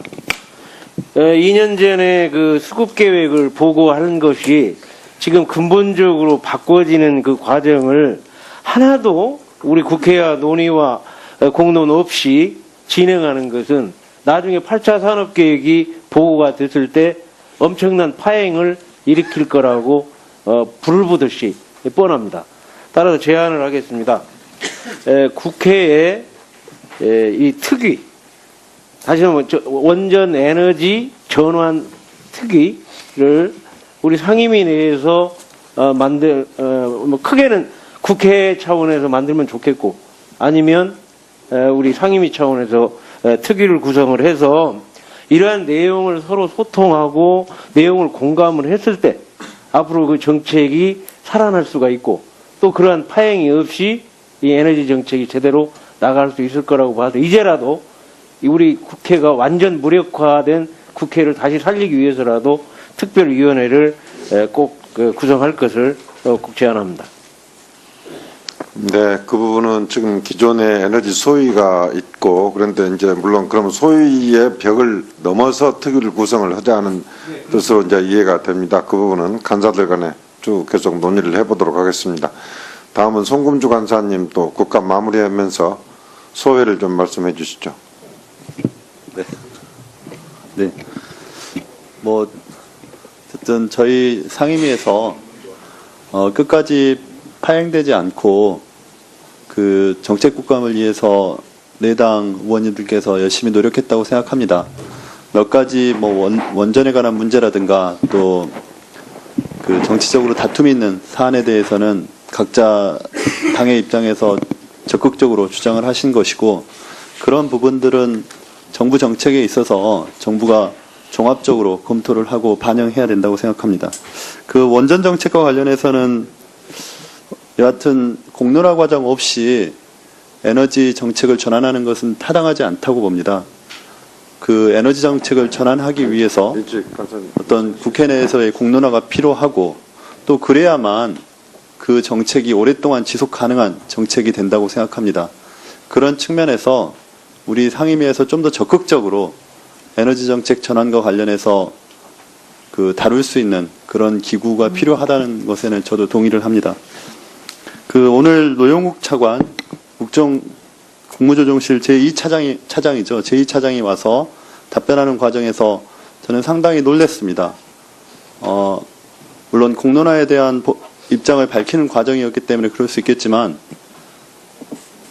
그 어떤 정부의 정책을 정하는 과정에 대해서 너무나 오만하게 설명을 한 것이 아닌가 이런 생각을 했고 그렇기 때문에 더더욱 국회 내에서 공론화 과정을 통해서 지금 문재인 정부가 하고 있는 에너지 전환 정책이 지속 가능한 정책으로 바꿀 수 있는 그런 노력이 필요하다고 생각합니다. 어쨌든 사당 의원님들께서 노력해 주셨고 또 국감 1위 의원으로 그 보도가 된 장병환 위원장님의 지도하에서 우리가 하염없이 성공적으로 잘 마쳤다고 생각합니다. 네, 다음은 이채익 간사님 마무리 소회를 말씀하시겠습니다. 이채익 의원입니다. 저는 지금까지 6년 동안 에너지 담당 상임위에 참여하였고 또 이번 문재인 정부 출범 이후에 신고리 오르코기 공사 재개냐 중단이냐 이 문제가 제기됐을 때 당의 원전특위위원장을 맡아서 한 5개월, 4개월 저 나름대로 주말 없이 밤낮으로 뛰면서 정말 공부하면서 저 판단은 이거야말로 나는 애국이고 구국이다. 최은혜 의원께서도 방금 얘기를 했습니다마는 공부해보니까 그렇더라. 근데 저는 이 부분은 정말 양보할 수 없는 이것을 협상하고 뭐 어떻게 양보하고 이런 일이 아니라고 생각합니다. 저는 이 부분에 대해서 너무나도 확신이 있고 또 저 나름대로 공부해본 결과에 이 대한민국의 경제발전, 국가의 건강, 에너지 안보 차원에서도 이 원전은 절대 계속 가져가야 된다는 확신을 갖고 있습니다. 한데 너무 지금 백운규 장관을 비롯해서 산업부 공무원 여러분들이 너무 일방적이고 너무 편파적이고 또 대국회의 어떤 얘기를 듣고자 하는 자세가 또 안 돼 있고 해서 참 안타깝습니다만은 이 부분은 절대 이렇다고 해가 저의 의지가 꺾인다든가 의욕이 저는 절대 반감되지 않는다고 생각합니다. 하기 때문에 조금 전에 존경한 정원천 의원도 말씀했지만은 정말 우리 여야가 애국하는 마음으로 머리를 맞대고 후속 대책이 나올 수 있도록 특위 구성에 저희 네, 다음은 마지막으로 홍익표 의원님 마무리 소회 말씀하시죠. 예. 먼저 제 개인적인 어떤 철학과 관련된 얘기를 먼저 말씀드리고 싶습니다. 국가 운영에서 가장 중요한 제 개인의 철학은 국가가 효율성이나 경제성이란 이유로 단 한 명의 국민도 포기해서는 안 된다라는 것입니다. 지금까지 우리가 산업화 성장 시기에 경제 논리 또는 이 국가주의적 관점에서 개인의 인권이나 개인의 삶의 질보다는 전체적인 그 경제 논리 또는 국가주의적 관점에서 사실 그러한 분을 간과하였던 면이 있었습니다. 그러나 새로운 그 세상에서는 그다음에 삶의 질이 경제 그 어떤 우리 사회의 패러다임이 바뀌고 있는 이 지점에서 우리가 주목해야 될 것은 사람에 대한 우리의 시각입니다. 그런 측면에서 원전 문제도 물론 여러 가지를 봐야 되겠지만 우리는 경제성, 그다음에 매몰 비용에 너무 치우쳐서 또 그 문제를 바라보기보다는 이제는 그 국민의 안전과 미래 에너지 문제를 좀 더 봐야 된다고 생각합니다. 현재 국가적으로 매우 어려운 시기였습니다. 한미 FTA 그 개정 문제도 있고, 그다음에 그 한중 간의 통상 사드 문제를 둘러싼 통상 보복과 마찰도 계속 불협화음이 되는 속에서, 그다음에 이 산업 정책 전반에 대한 위기가 그 있는 것도 사실입니다. 그런 와중에서 이번 국감이 그러한 국가적 현안을 조금이라도 이 풀어가는 실마리 해결책을 찾는 그런 과정이 되었기를 진심으로 바랍니다. 여야를 떠나서 많은 의견이 있었던 것에 대해서 정부는 좀 깊게 성찰하고 반영할 수 있는 부분을 고민했으면 좋겠습니다. 아울러서 여야가 함께 머리를 맞대고 지혜를 모으는 작업도 필요하다고 생각합니다. 오늘 늦은 시간까지 국감 받느라고 산업부 장관을 비롯한 관계 공무원들, 기관장 여러분들 감사하고요. 혹시라도 이 과정에서 우리 그 의원들 상호 간에 마음의 상처가 있었다면 툭툭 털고 가는 게 좋을 것 같습니다. 위원장님 감사드리고요. 아울러서 여기 속기사분들하고 함께했던 모든 보좌진들에게 진심으로 감사 말씀드립니다. 고맙습니다. 네, 저 위원장으로서도 한 말씀 드리겠습니다. 우리가 사실 신고리 오리고기 일시 중단이라고 하는 이 문제를 놓고 국론이 굉장히 참 이렇게 더 크게 분열될 수 있었는데, 그나마 공론화위원회에서 어쨌든 바람직한 결정을 내려서 다행이라고 생각을 합니다. 특히 지금 작년 우리 국감 법 통과시킬 때는 우리 백운규 장관이 안 계셨지만 우리 이 차관을 비롯한 우리 기관장들은 거의 대부분 다 계셨기 때문에 한번 생각을 해보십시오. 우리가 전기사업법을 개정할 때 사실 원전 비중을 축소하고 석탄 비중을 축소해서 미세먼지 문제나 지진으로 인한 국민들의 불안감을 좀 해소하자 하는 차원에서 전기사업법 개정을 했을 때 우리 위원님들이 만장일치로 그걸 동의를 해주셨습니다.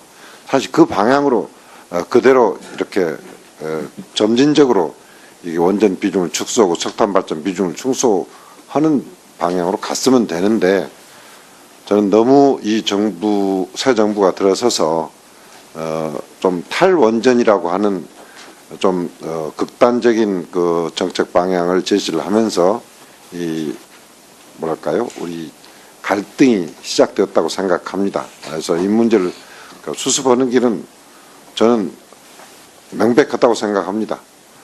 법에 규정된 전력 수급 계획의 그 내용을 반영해서 점진적으로 가면 되는 것이죠. 또 다음 정부는 다음 정부의 역할이 있습니다. 그렇기 때문에 정부도 지나치게 그걸 건너뛰어서 60년을 지금 미리 재단을 하는 것은 결국 또 갈등만 증폭되기 때문에 그 부분을 명심해 주시기 바라고요. 아까 말씀드렸습니다만 산업, 통상, 자원 이 세 가지 분야 어느 하나도 소홀함이 없이 취급해야 할 분야입니다. 그러나 아무래도 여러 가지 한계가 있기 때문에 한쪽에 너무 치우치게 되면 다른 분야는 소홀히 할 수밖에 없습니다.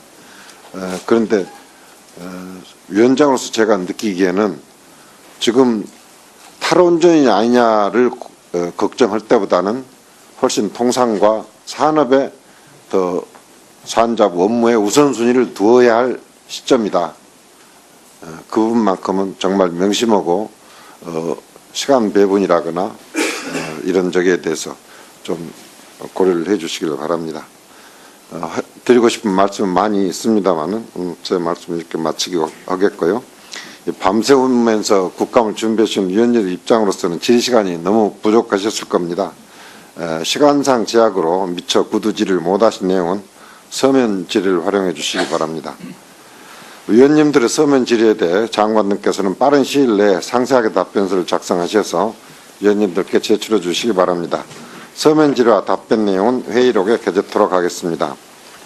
위원님들께서는 20일 이 국감 기간 동안 수감기관의 사업 및 기관 운영과 관련된 여러 가지 문제점을 지적하고 정책 대안을 제시해 주셨습니다. 장관을 비롯하여 배석한 기관장께서는 이번 국정감사에서 위원님께서 지적한 사항과 제시한 정책 대안을 향후 정책 수립과 집행 과정에 적극 반영해 주시기 바랍니다. 아울러 장관을 비롯한 수감기관장께서는 위원님들께서 시정을 요구하신 사항 중 즉시 조치할 수 있는 사항에 대해서는 예산안 심사 전까지, 검토가 필요한 사항에 대해서는 정기국회 종료 전까지 조치 계획을 위원회에 제출해 주시기 바랍니다. 오늘 산업통상자원부 및 소관기관에 대한 종합감사를 마지막으로 2017년도 국정감사가 마무리되었습니다. 금년도 국정감사가 단 한 차례의 파행도 없이 정책감사로 마무리될 수 있도록 협조해 주신 위원님들과 관계 공무원 여러분들께 다시 한번 감사의 말씀을 드립니다. 산자부 장관님을 비롯한 관계 기관 여러분께 당부드리고 싶은 것이 있습니다. 금년도 국정감사는 오늘로 종료되지만 국민의 대리인으로서 국회의 국정감시에는 중단이 없기 때문에 위원님들께서 지적하고 제언하신 과제들에 대해서는 국정감사가 종료된 이후에도 성실하게 관리하고 챙겨주시길 당부드립니다. 위원님들의 성실한 국감을 위해 열심히 노력한 보좌진, 수석 전문위원을 비롯한 위원회 직원 및 경위, 속기 주무관 여러분들의 노고에 대해서도 감사의 말씀을 드립니다. 임기보장을 하실 거냐고요? 앞에 임기보장 안 하고 다 지금 일부 사표 받으셨잖아요. 저희들이 전문성을 우선 봐야 된다라고 보고 있습니다. 그러면 법에 정해진 임기는 무시할 수 있다 이렇게 해석해도 되겠습니까? 전문성이 없고 또 기관의 운영에서 전반적인 문제가 있다라고 하면은 예, 임기보장 안 한다 이 말씀이시네요? 예, 그럴 수도 있습니다. 그러니까 지금 제가 말씀드리는 거는 아까 제가 산업부가 말을 자꾸 돌린다 하는 말씀을 드리는 것도 신재생에너지 관련해서도 발전 단가 같은 것은 미국에 유리한 자료를 쓰시고 또 그걸 활용하기 위한 면적이 필요한 걸 보면 미국은 면적을 많이 에너지청에서 발표했는데 그거를 빼고 면적이 또 적은 우리나라 자료를 쓰고 필요한 자료만 또 골라 쓰고 요리조리 빠져가면서 제가 그래서 그러는 거예요. 산업부가 중심이 없다. 네. 그래서 이 문제가 저는 생겼다고 보는 겁니다. 위원님, 네, 정리해 주십시오. 네, 윤한호님 수고하셨습니다. 다음 김경수 의원님 질의하시겠습니다. 예, 장관님, 늦게까지 고생 많으십니다. 리콜 제도 관련해서 좀 질문을 드리려고 하는데요. 이케아의 말름 서랍장, 리콜 관련해서 내용 좀 알고 계시죠? 네, 그렇습니다. 이게 이제 작년 6월 28일 날 미국에서 리콜 결정이 나고요. 그리고 우리도 절차를 밟았지만 중국은 7월 12일 날 리콜 결정을 했는데 우리나라는 9월 9일 날 리콜 결정을 했습니다. 우리나라 이제 제도적인 문제도 있겠지만 어쨌든 늑장 대처 논란이 좀 있었습니다. 그 이후에 이제 이케아가 올해 8월까지 이 문제가 됐던 15개 서랍장 제품이 총 10만 2천 개가 유통이 됐는데 횟수율이 얼마인지 아십니까? 예, 이케아 쪽은 아주 낮은 걸로. 예, 지금 11%에 불과합니다. 작년에 보통 리콜 제품 횟수율이 평균 한 41%인데, 이케아는 11%에 불과하고요. 자료 좀 띄워주시겠어요?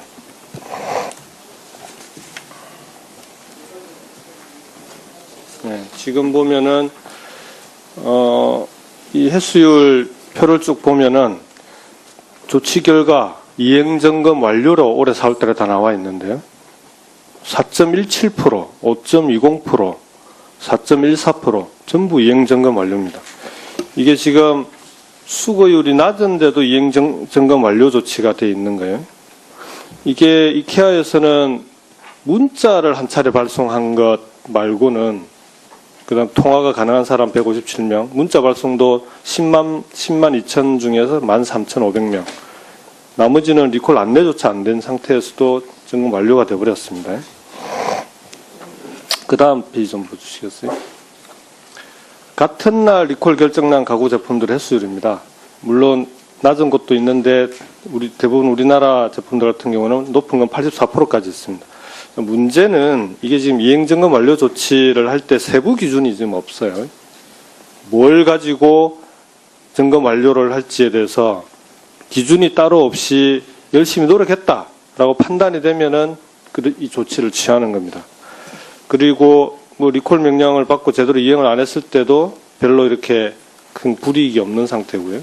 이제 미국 같은 경우는 이게 이제 리콜 그 횟수율이 낮아도 기업들이 징벌적 손해배상 제도가 있으니까 이 자체적으로 여기에 대해서 대책을 많이 세웁니다. 근데 우리나라는 그런 것도 없는 상태에서 사전적 규제만으로는 아무리 강화를 해도 이 리콜의 이 효율이라고 하는 게 높아지기가 좀 어렵게 돼 있는 구조입니다. 그래서 이건 좀 제도적으로 개선이 좀 필요할 것 같아요. 자발적 리콜 제도 같은 경우에도 대부분 우리나라는 자발적 리콜을 하고 있는데 자발적 리콜을 해도 사실은 이 리콜 명령보다 잦은 리콜을 하더라도 기업의 이미지 훼손에는 그다지 큰 문제가 없단 말이에요. 근데 언론 공표가 의무가 돼 있지 않습니다. 잦은 리콜을 해도.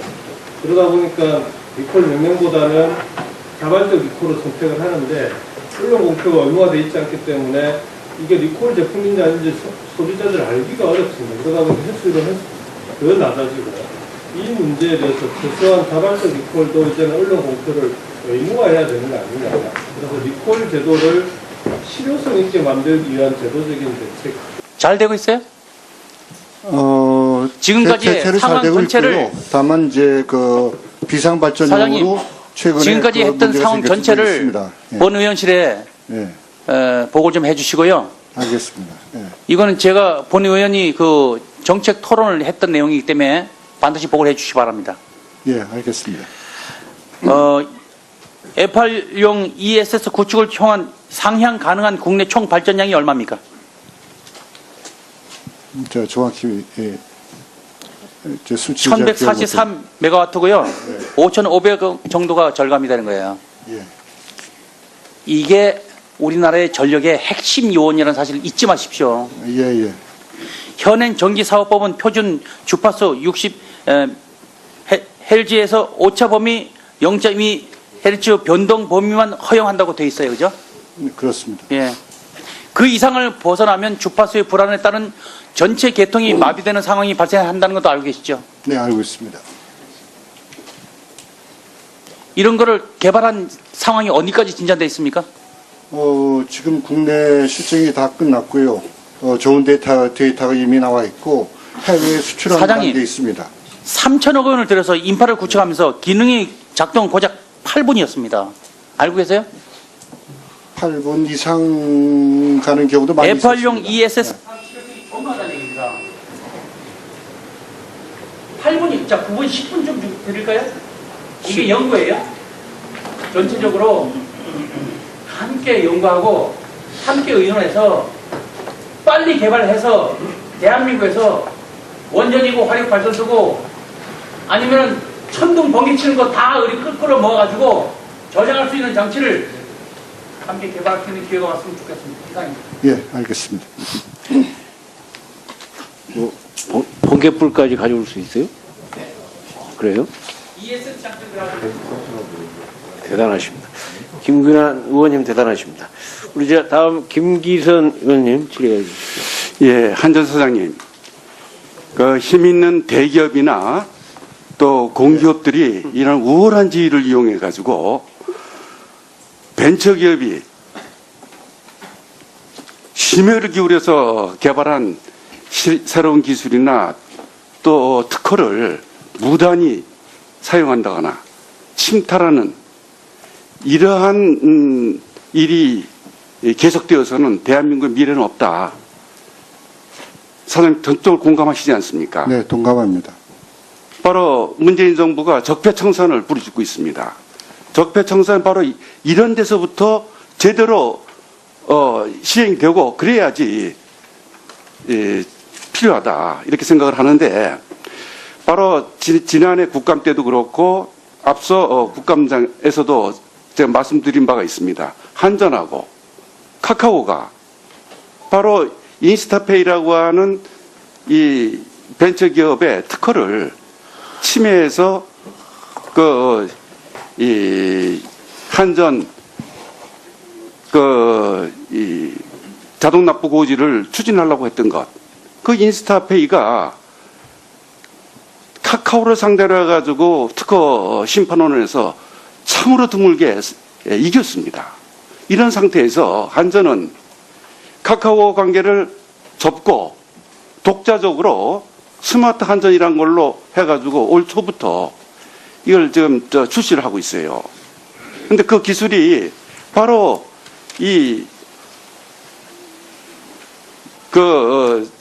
인스타페이 그 기술 그대로 적용된 겁니다. 이거를 제가 실무 책임자들한테 와가지고 이것에 대해서 어떻게 됐느냐 했더니 참으로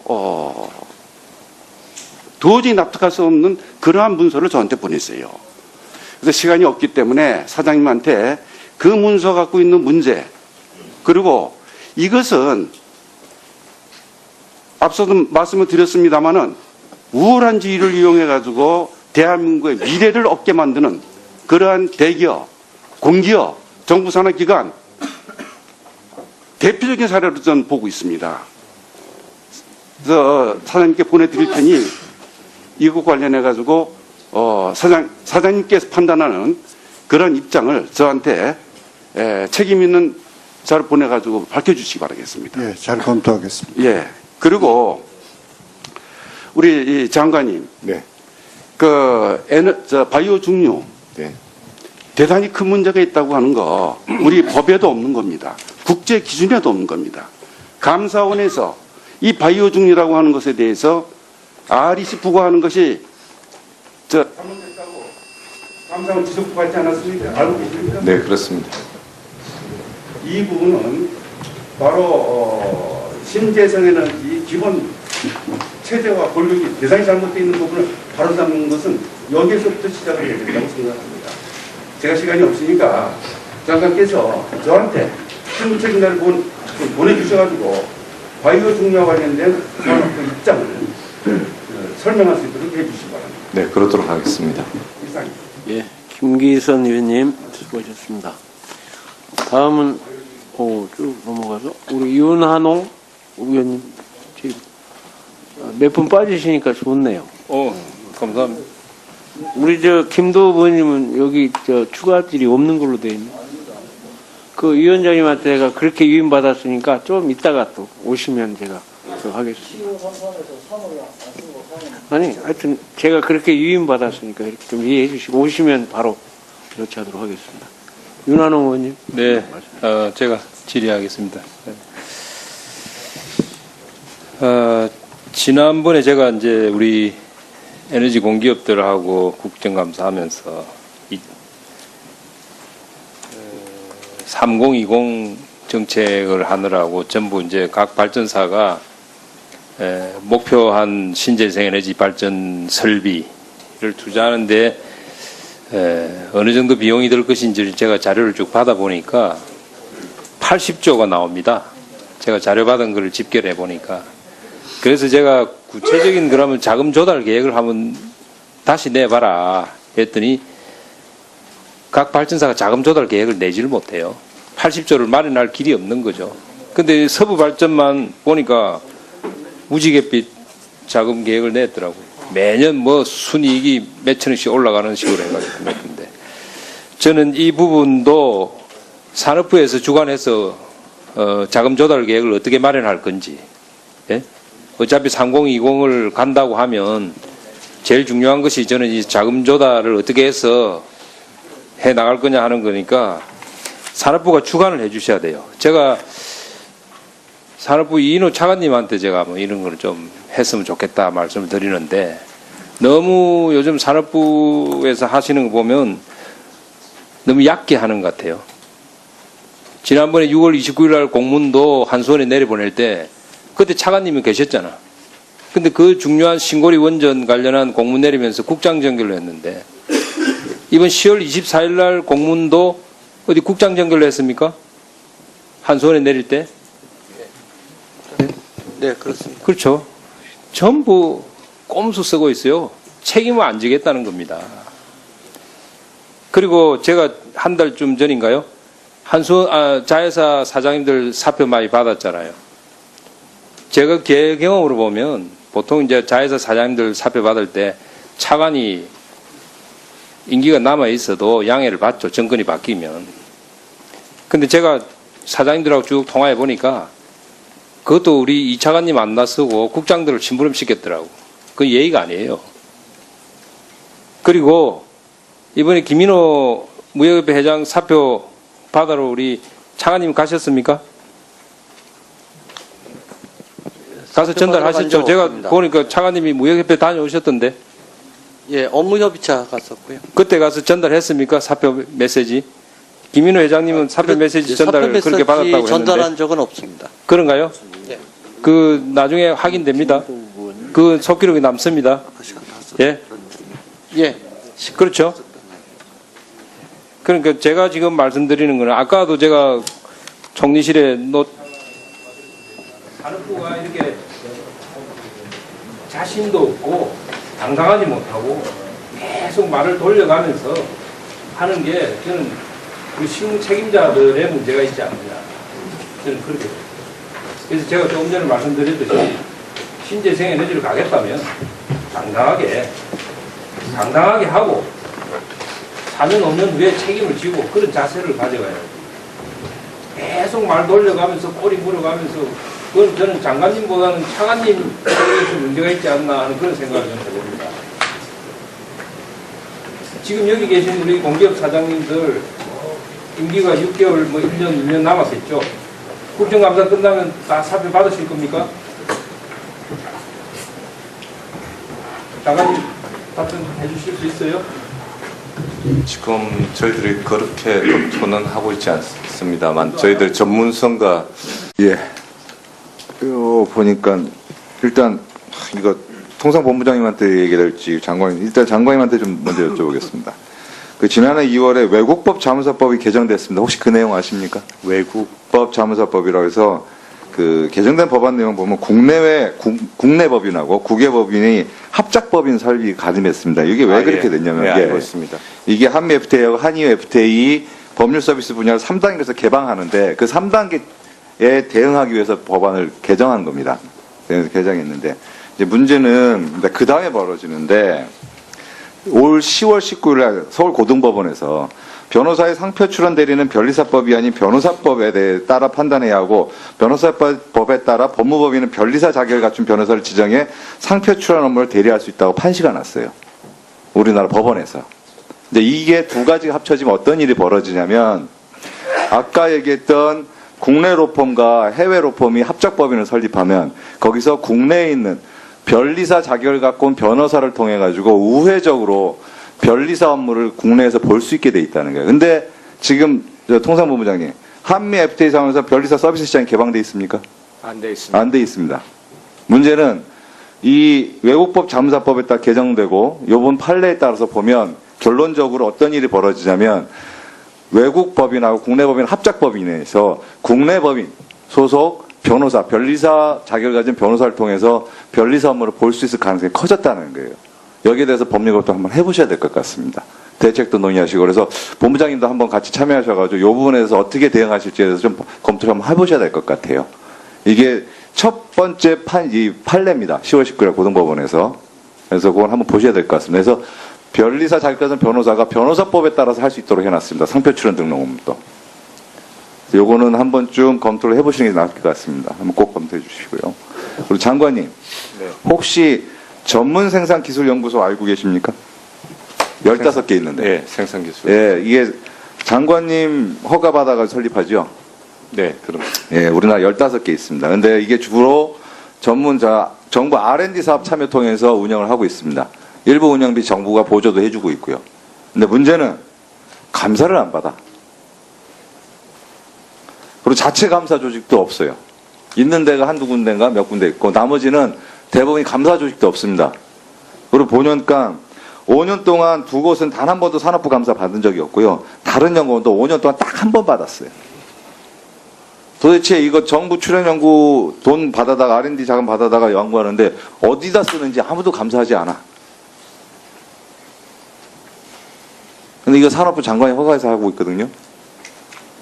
업종도 섬유가 제일 많아요. 왜 그렇게 되는지 모르겠어요. 섬유업이 7곳, 전기전자가 3곳, 기계로봇이 2곳, 그리고 자동차 1곳. 지역적으로도 저쪽 경남이 9개가 분포되어 있고요. 서울, 경기 3개, 충청 1개, 광주, 전남 1개, 전북 1개로 되어 있습니다. 지역적으로도 상당히 큰 분도 있고, 이번에도 한번 전체적으로 감사하고 운영 상황에 대해서 점검이 필요한 것 같습니다. 하셔가지고 보내주시고 보고 좀 해주십시오. 네, 정부 예산 투명한 활용을 위해서 저희들이 감사 기능을 강화하도록 하겠습니다. 그리고 파악 후 의원님께 보고 드리도록 하겠습니다. 예, 이훈 의원님 수고하셨습니다. 김규환 의원님 질의해 주시기 바랍니다. 자유한국당 김규환 의원입니다. 한전 사장님께 질의를 하도록 하겠습니다. ESS 장치 아시죠? 예, 알고 있습니다. 연구하고 계세요? 네? 연구하고 계세요? ESS 장치? 예. 얼마큼 하셨어요? 무슨 진행이 있습니까? 본 본 의원이 작년 12월에 국회에서 ESS 산업 활성화를 위한 정책 토론회를 주최했으며 예. ESS 무궁무진한 잠재력과 가능성에 주목해야 한다고 강력하게 주장을 한 바도 있고 한국전력 담당자들도 와서 적극적으로 함께했던 적도 있었습니다. 현재 한전이 지중하는 ESS 응용 분야가 무엇입니까? 네. 뭐냐니까요? ESS 응용 말씀 듣고 계세요? 예, 듣고 있습니다. 예. 한전이 집중하는 ESS 응용 분야가 뭐냐고요? A8용도 있고요. 그 다음에 EMS용도 있고. 그렇습니까? 예. 한전은 그다음에 2017년도까지 약 3,300억 원을 투자할 계획이죠. 그렇습니다. F8용 ESS는 에너지 저장 장치 일종의 전체 전력 계통의 주파수 규정 범위를 유지하는 기능을 하며 기존의 간발 발전을 하는 발전소의 출력을 상향하여 발전 효율을 극대화하는 그런 장치입니다. 그렇죠? 네, 맞습니다. 보완도 필요하다고 했었는데 여기에 대해서 산업부의 의견을 말씀드립니다. 네, 의원님 말씀에 전적으로 동감하고 저희들 리콜의 횟수율을 높일 수 있는 방법을 저희들이 다시 법적으로 강구하도록 하겠습니다. 다만 이케아 같은 경우에는 이제 저도 좀 사용해봤지만 이게 집에 가서 조립을 하는 그런 이제 가구이기 때문에 조립을 하고 난 후에 다시 이제 그 회수를 하겠다고 하면은 많은 소비자들이 그 불편함을 느끼는데 그런 회수 비용도 이 판매자가 부담하는 그런 이런 법안을 좀 만들어서라도 좀 회수율을 높일 수 있는 방안을 저희들이 강구하겠습니다. 네, 김경수 의원님 수고하셨습니다. 다음은 김병관 의원님 질의하시겠습니다. 네, 차관님이 답변 주셔도 좋고요. 뒤에 정책관님들 계시니까 정책관님들 관련된 분들 답변을 주셔도 좋겠습니다. 그 2015년 7월 달에 산업부하고 중기청 간에 그 R&D 관련해서 특히 이제 중소기업 R&D 관련해서 그 지원 역할 분담을 하셨던 것 같습니다. 이게 제가 이제 산업부 쪽에 물어보니까 이게 명확하지 않아요. 그러니까 중기부랑 산업부랑 어떻게 나눴는지에 대해서 혹시 이 부분 답변 주실 수 있는 분 계시나요? 예, 제가 받은 거로는 어떤 걸로는 중기청은 2년 이하, 산업부는 3년 이상, 그리고 또 어떤 자료는 1년 3억 이하, 3억 이상 이런 식으로 답변을 주셨는데 이게 어떤 게 맞는 건지. 네, 산업정책실장입니다. 중기부하고 산업부하고 R&D에 있어서 그 업무 조정에 있어서는 산업부는 이제 산업 생태계를 조성하는 걸 중심으로 하기 때문에 핵심 기술 확보를 위한 R&D 지원을 하는 거고 중기부는 개별 중소기업의 경쟁력 제고를 위한 R&D 사업으로 공정 개선이나 현장 애로 등 그런 직접적인 현장 애로 기술 중심으로 R&D를 그게 2015년 7월 달에 그렇게 정했다는 말씀이신가요? 예, 그렇습니다. 이제 제가 들었던 거랑은 좀 내용이 다른데요. 그러니까 지금 말씀하신 건 약간 좀 추상적이긴 한데. 네, 그게 이제 약간 저희가 운영하는 과정에서는 약간 금액도 좀 고려가 되어 있는 부분이 있습니다. 네. 근데 이제 제가 이제 현장에서 목소리를 들어보면 이게 이제 중기청, 이제 과거 중기청 이제 중기부였죠. 중기부에서는 짧은 기간 또 작은 금액으로만 배분을 하다 보니까 실질적인 중소기업에서의 R&D 지원이 안 된다 이런 얘기들이 있는 것 같거든요. 그러니까 그러다 보니까 이제 영세 중소기업들한테 그냥 배분하듯이 막 이렇게 지원이 안 되고 특히나 요즘 이제 4차 산업혁명 시대에 이제 융복합 기술, 융합 기술에 대한 R&D가 많아지고 있는데 더더욱 이제 지금 상황에서는 사실상 R&D가 어려운 구조가 되어 있는 것 같습니다. 그래서 뭐 다시 한번 중기부랑 이 부분에 대해서 조금 더 분명하게 어떻게 역할 분담하실지에 대해서 좀 정하신 얘기하셔가지고 좀 결과를 좀 알려주세요. 네, 그렇게 하겠습니다. 네. 시간이 많지는 않아서요. 중견기업 정책관님 계시죠? 정책관님. 그러니까 지금까지 중견기업 정책은 중기청에서 담당을 했는데 이제 그 이유가 지금까지는 이제 중소기업에서 중견기업으로 성장할 때 소위 말하는 이제 피터팬 증후군을 해소하는 부분에 많이 집중이 되어 있었고, 그래서 이제 결과적으로 보면 뭐 그 상위 중소기업, 그다음에 이제 초기 중견기업에게 이 중견기업 정책이 맞춰져 있었습니다. 근데 이번에 업무 조정되면서 산업부로 이관이 되면서 지금 산업부에서 어떤 중견기업 정책을 가져갈지에 대해서 아직 명확하지 않은 것 같거든요. 예, 전에도 한번 장관님께서 말씀을 드린 걸로 알고 있는데요.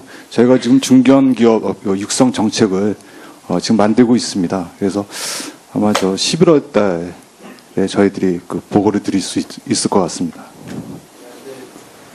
답을 드리고 싶은 거는 4차 산업혁명과 관련돼서 정부 쪽에 요구하는 것들이 많이 있습니다.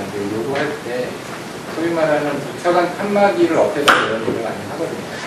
아까 이제 R&D 부분도 그렇고 중견기업 정책도 그렇고 이 스마트 공장도 마찬가지인데 이걸 너무 이게 서로 얘기하는 듯이 나누다 보면 소위 말하는 부처별 칸막이에 의해서 정책을 풀기가 어려운 부분들이 분명히 있습니다. 그래서 원래 이제 한식부였기 때문에 산업부랑 중기부랑 역할 분담을 잘 하실 때 서로 협력할 수 있는 부분들에 대해서 좀 더 많이 고민을 좀 해주시기 바랍니다. 그 관련해서 제가 간단하게 말씀을 드려도 되겠습니다. 아주 간단하게 답변해 주십시오. 지금 중견기업이 한 3,500개 정도 있습니다. 그런데 수출이 가능한 기업이 한 40% 정도밖에 불과합니다. 그래서 우리 산업부에서는 이 중견기업이 글로벌화되는 쪽으로 저희들이 좀 정책을 좀 펴나갈까 합니다. 그런 쪽은 이제 일본 같은 경우에는 여러